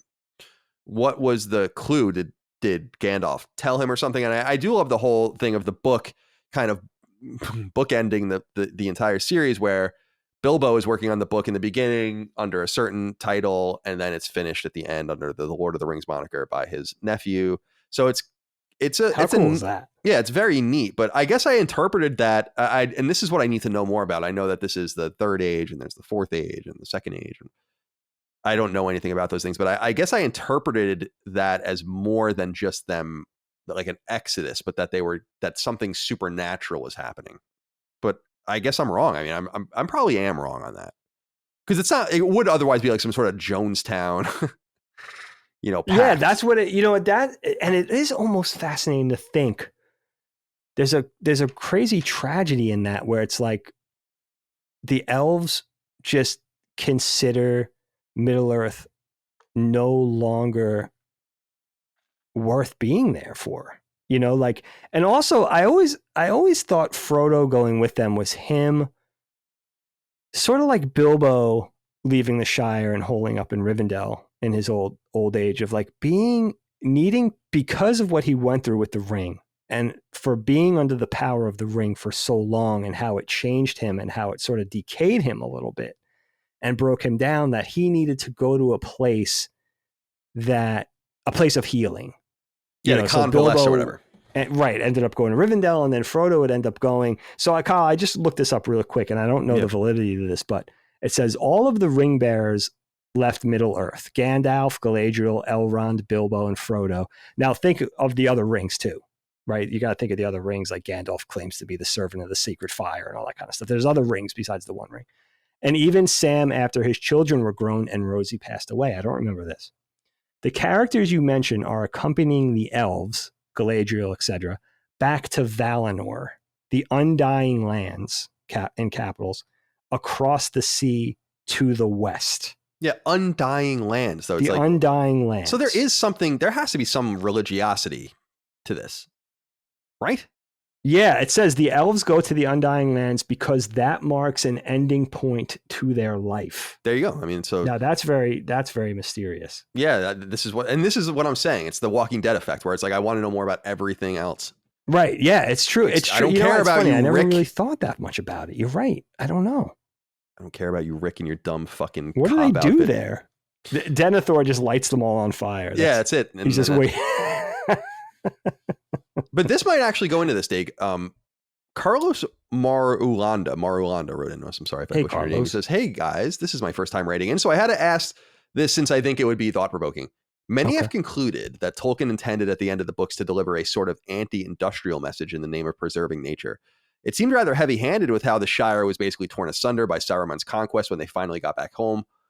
Do you think this message comes through at all in the final film or the trilogy in general? Do either of you think that this could have been done better in terms of getting the author's message across in this adaptation? I should mention that from what I gather online, Tolkien was a staunch anti-industrialist because of what he saw and how the unnatural destruction, especially to nature, seemed to him. Maybe one of you had heard about this and will have some insight. I will say that there is a strong... I mean, shit, man. It goes all the way into Victorian novels long before this. You think about Oliver Twist and shit. British writers were, I mean, not all of them, but were very anti-industrialist. And I think a part of the two reasons of that with the first and second industrial revolutions was that I think Britain was at the center of the science and the tech and was happening there quickly. It was happening very quickly. It's a small piece of land compared to a lot of other places. It got really dirty and sooty. Obviously, London was like a hellhole for a really long time, for many hundreds of years. Yeah. So I think that it would make sense that a British author would have that built into him, especially post-war. We have to look at the World War II era. Obviously, that's where all of the, I guess, non-existent allegory comes from for the movies. But also they saw, or the books rather, but they also saw in Europe firsthand just the destruction of nature. Remember, World War I, 1914 and 1918, World War II, 1938 and 1939 to 1945, destroyed Europe. And they saw what happened. And maybe what you're saying about the elves abandoning this land is almost in itself a sign to say, like, we're abandoning that. Like, this place is inherently in some way unclean. This place is beyond reproach. We've saved it, but we don't really want to be a part of it anymore.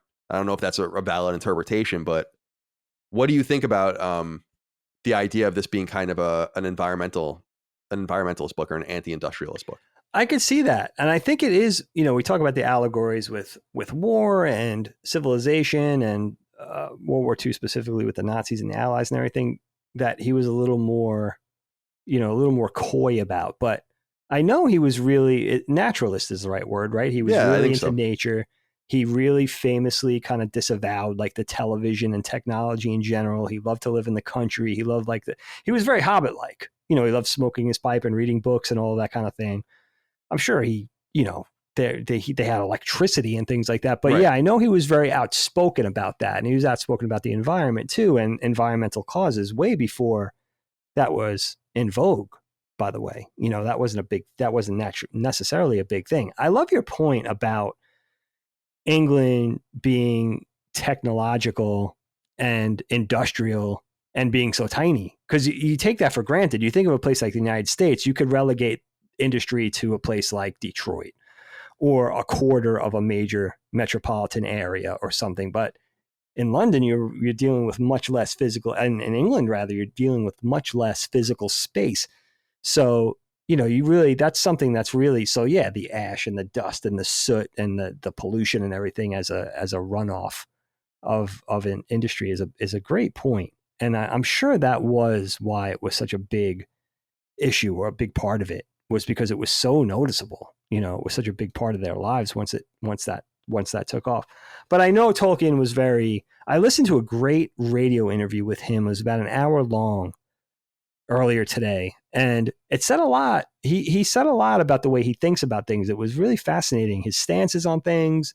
He didn't talk about this specifically, but the way he named characters and the way he vetted names of characters and that they had to feel right, and you know, sort of envisioning characters like Faramir, where they just kind of wrote themselves as they went along, and the fact that he would eventually wed with Eowyn wasn't really kind of in the built-in trajectory, but it eventually ended up happening in the writing, and the way he thought like there was no way he could write a story like this without drawing a very complicated map first. Like he was very much like, this would have not been, this wouldn't have worked if I didn't draw this crazy intricate map of this world first. Like I really needed that. So it was really fascinating, very, very telling, Yeah. you know, and It's it very doesn't seem visual. like he was afraid to talk about his craft at all. Yeah, I'm curious to know more about him. Like I don't know much about him. I was reading a little bit about him being surprised by the success of the books. I think that he made an enormous amount of money from them. Sure. And obviously, as we've talked about ad nauseum, is just revitalized where it really, you know, was the, speaking of progenitors, the creator of what we would know as fantasy, I think, today. So it's natural, I think, for us to want to look for deeper meanings in what he's saying. And I think that I'm so into that. We talked a lot about it when we discussed Mad Men, which I think is a very symbolic show.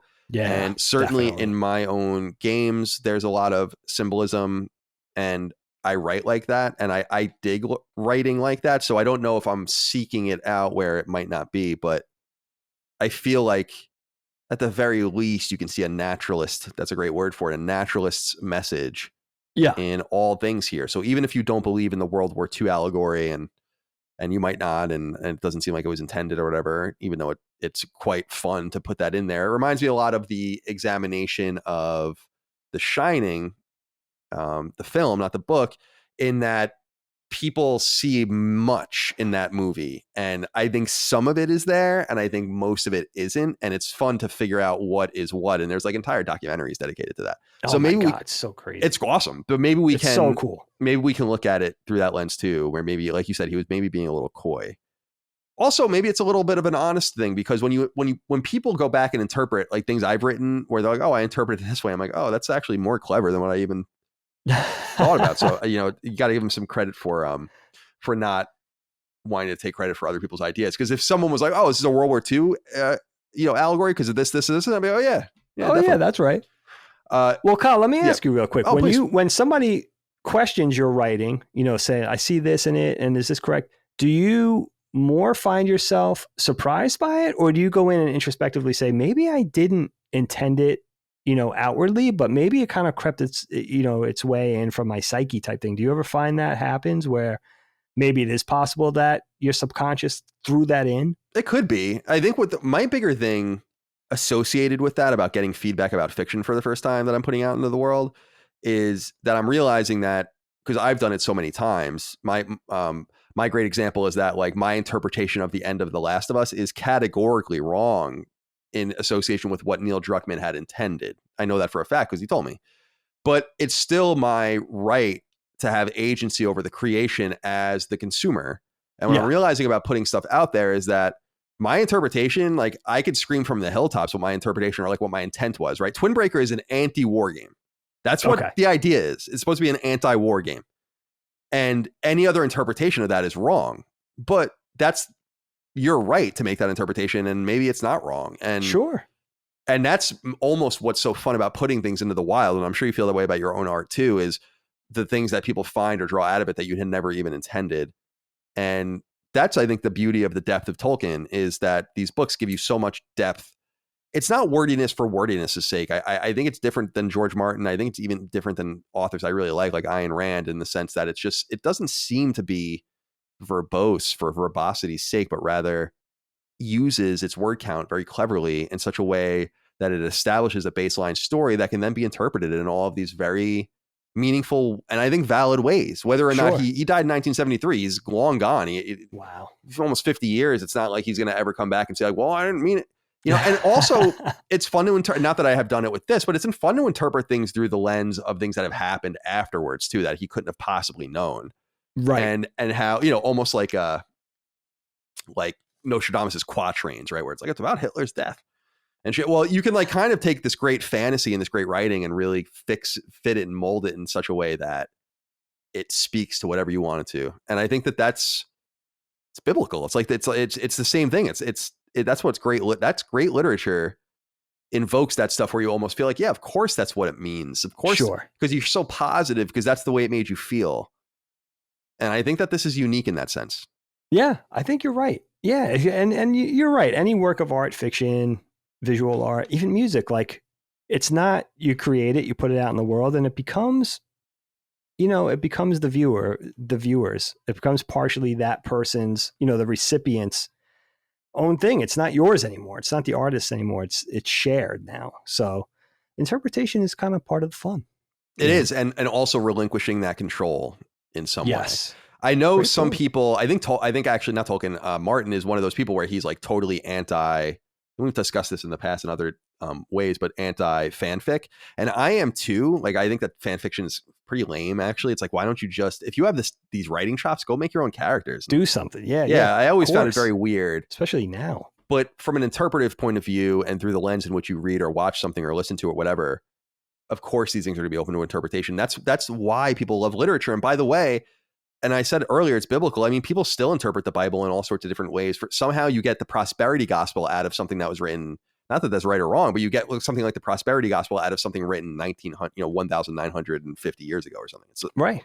So it's just very interesting from that respect. But Dag, I wanted to ask you this as we begin to wrap things up. We mentioned the many endings. The movie seems like it's ending from the very beginning. Dylan Lockyer wrote in and said, hey, Colin and Dagan, we all know the joke about Return of the King having a million endings. Which of them sticks with you the most? My personal favorite is the Fellowship reuniting when Frodo wakes up to really tie us back to the first movie. I even love Gandalf's crazy old man laugh. Love you both, and thank you for being such a positive force in my life. Thank you, Dylan, for writing in. Appreciate you. Thank you. So, Dick, out of all these endings, I think the movie is in perpetual ending mode. It definitely is. It actually, in the extended version, I'm like, oh my God. Especially because there are these wipes. I don't know if they're from the original cuts or whatever, but there are these certain wipes and segues where it's like, this was the end. And then this was the end. And then because it lingers too long where you're expecting the credits to pop up or like, directed really by. Does. So I will say that my favorite ending, I do like when they all reunite in the room. Sam comes in last. He's got that really great wistful look on his face. But I also love the crowning of Aragorn. I'm confused by why Gimli is there. And I actually have a question as to where are the dwarves? Yeah, where are the dwarves? Where are they? I mean, we go to Minas Tirith, or not Minas Tirith. No, that's right. That's the underground. No, what's the underground city they go to? Moria. In the Fellowship? Yeah. The Mines of Moria. That's right. Yeah. And we know that they were killed or vanquished at some point there. Yeah. But that just drew question into me where it's like, where? And I was actually like, I'm so lost with Fellowship or with Return of the King at this point, both the film and the book, like what actually happens, where I'm like, did the dwarves show up? Like as I was watching it, I'm like, do they come into this battle and stuff? And obviously as it went on, I'm like, no, that doesn't happen. And then so I like that ending because it has the cool quote with my friends, you bow to no one, which is a great quote. Sure. Also, it's the fulfillment of the return of the king and, the proper noun return of the king. And so it ties up that loose end and it shows us that there's this incredible respect for these 4 halflings that found themselves in this extraordinary journey and did the right thing.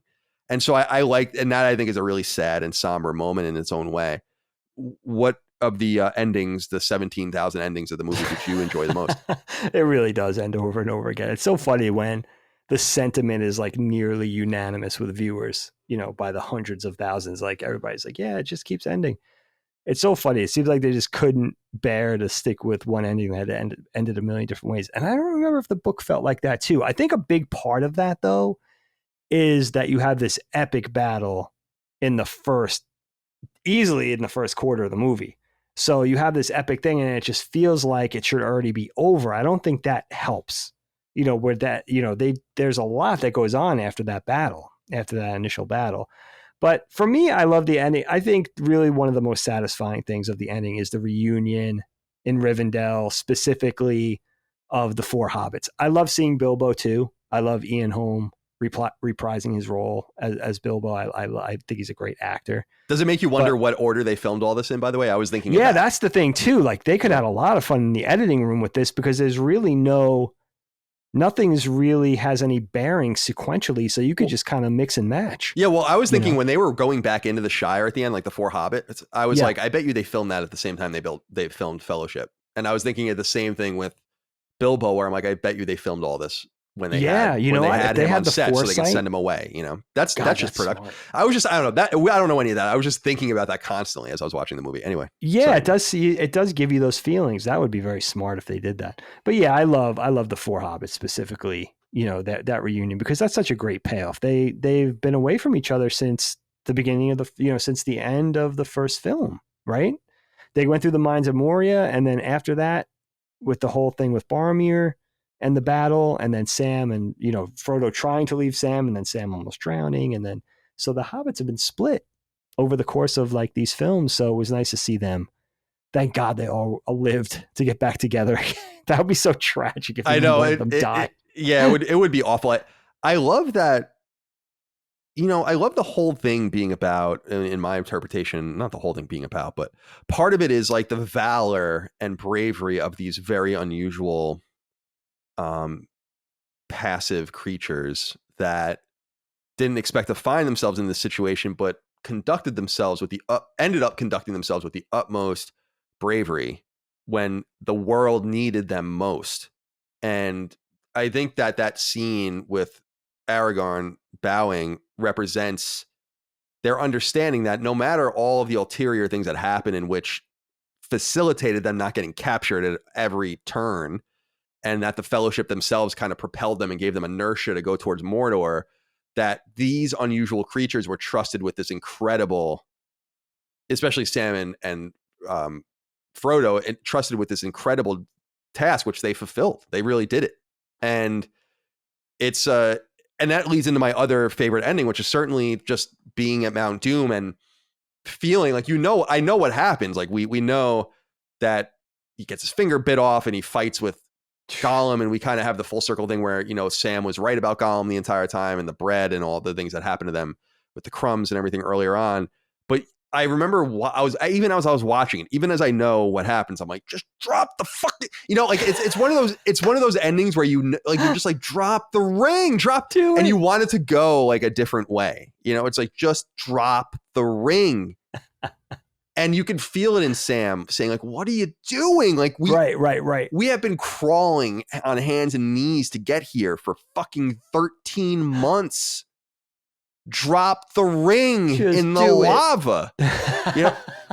So I feel like that end really like was palpable in a way. Absolutely. Oh my God, such tension. And it makes me, you saying that makes me realize, was Sam really the one? Should he been the agent?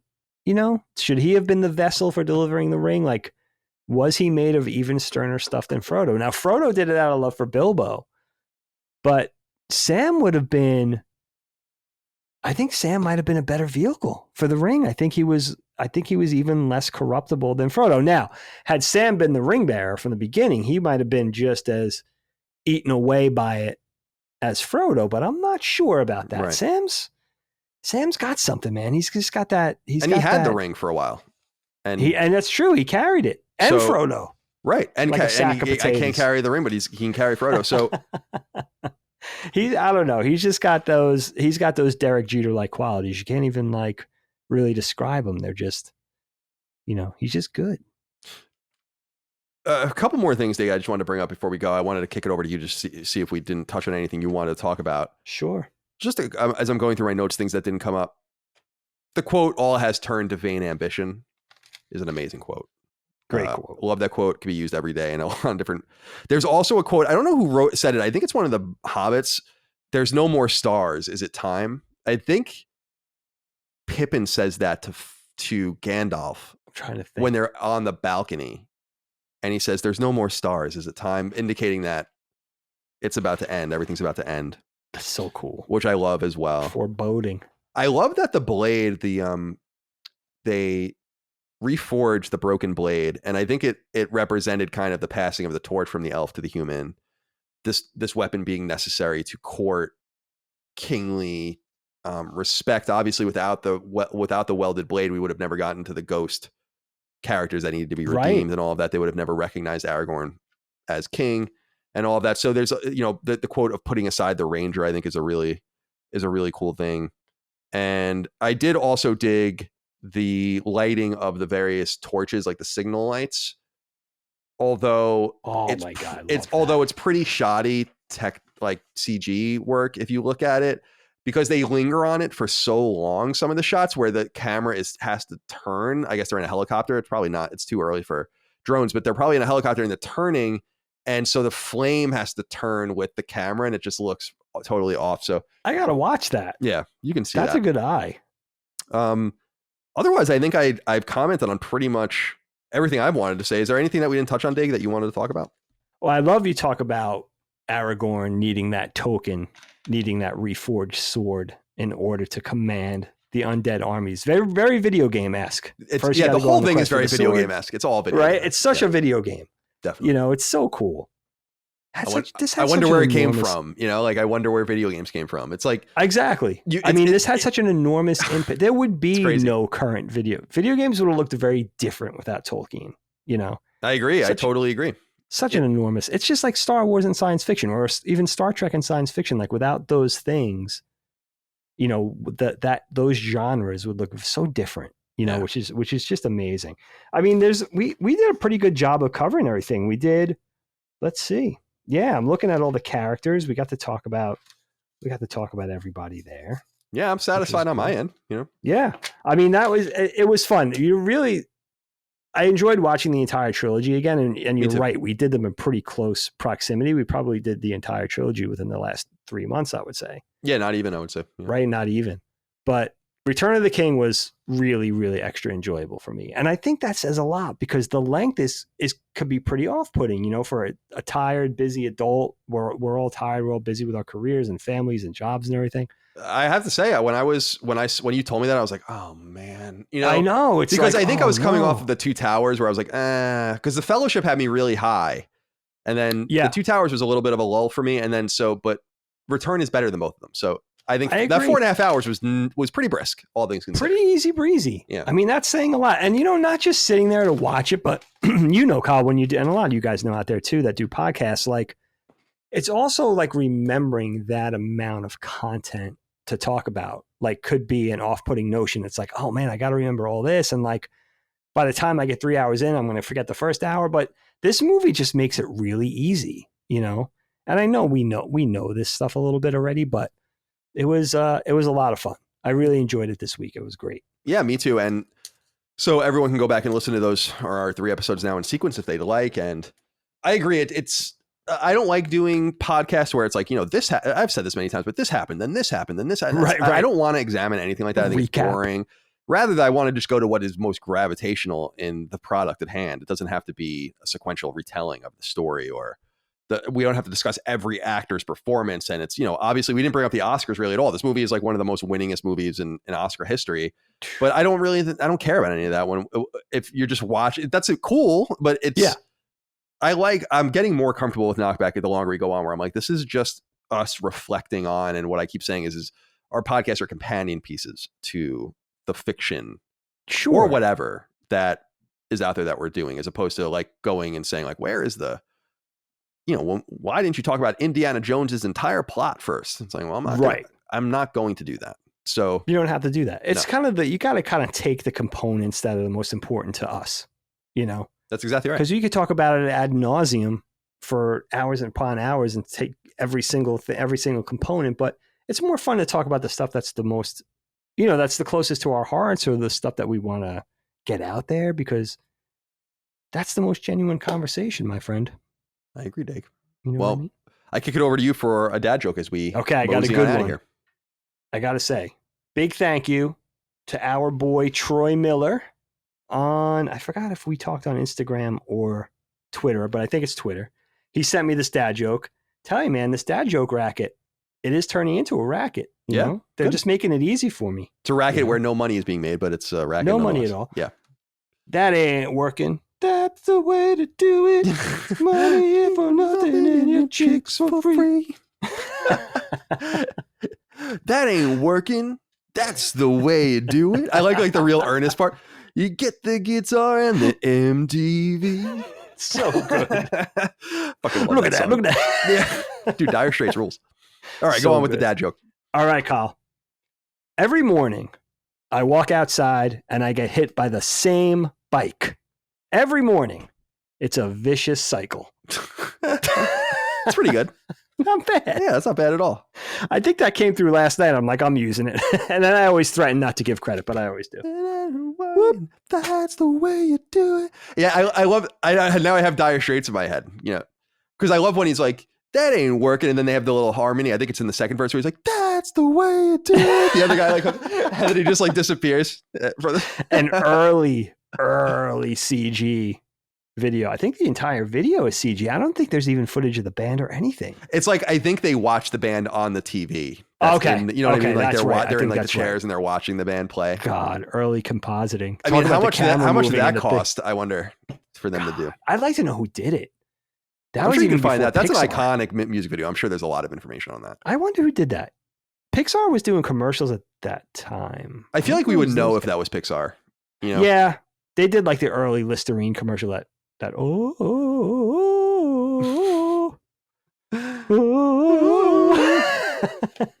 right, Dave. Well, I appreciate your time. Thank you so much. Appreciate all of you out there. It was fun. Yeah, good to see you as well. Thank you all out there for your love, kindness, and support of our show. Could not do it without you. Remember, support us on Patreon, patreon.com/laststandmedia. I almost like Colin's Last Stand. It's not that anymore. Also, you can go on iTunes, YouTube, etc. Support us there. Follow us on Twitter, Instagram, etc. Whatever you can do, we appreciate it. We'll see you next time from We're KnockBack. Until then, goodbye. Goodbye. Pens. Oh, jeez. Oh. KnockBack, a retro and nostalgia podcast, is a product and trademark of Last Stand Media and Colin's Last Stand LLC, and is recorded from Central Virginia and the Philadelphia suburbs, USA. The show was conceived by and is produced by me, Colin Moriarty. My co-host is Dagan Moriarty. KnockBack's executive producer is Dustin Furman, and the show is edited by associate producer Ben Smith. Stan's theme music is by Ramon Narvaez. As you know, all of Last Stand Media's shows, including KnockBack, are fan-funded on Patreon at patreon.com/laststandmedia. The following names are at the producer support level or higher on Patreon, and we're grateful for your kindness and generosity.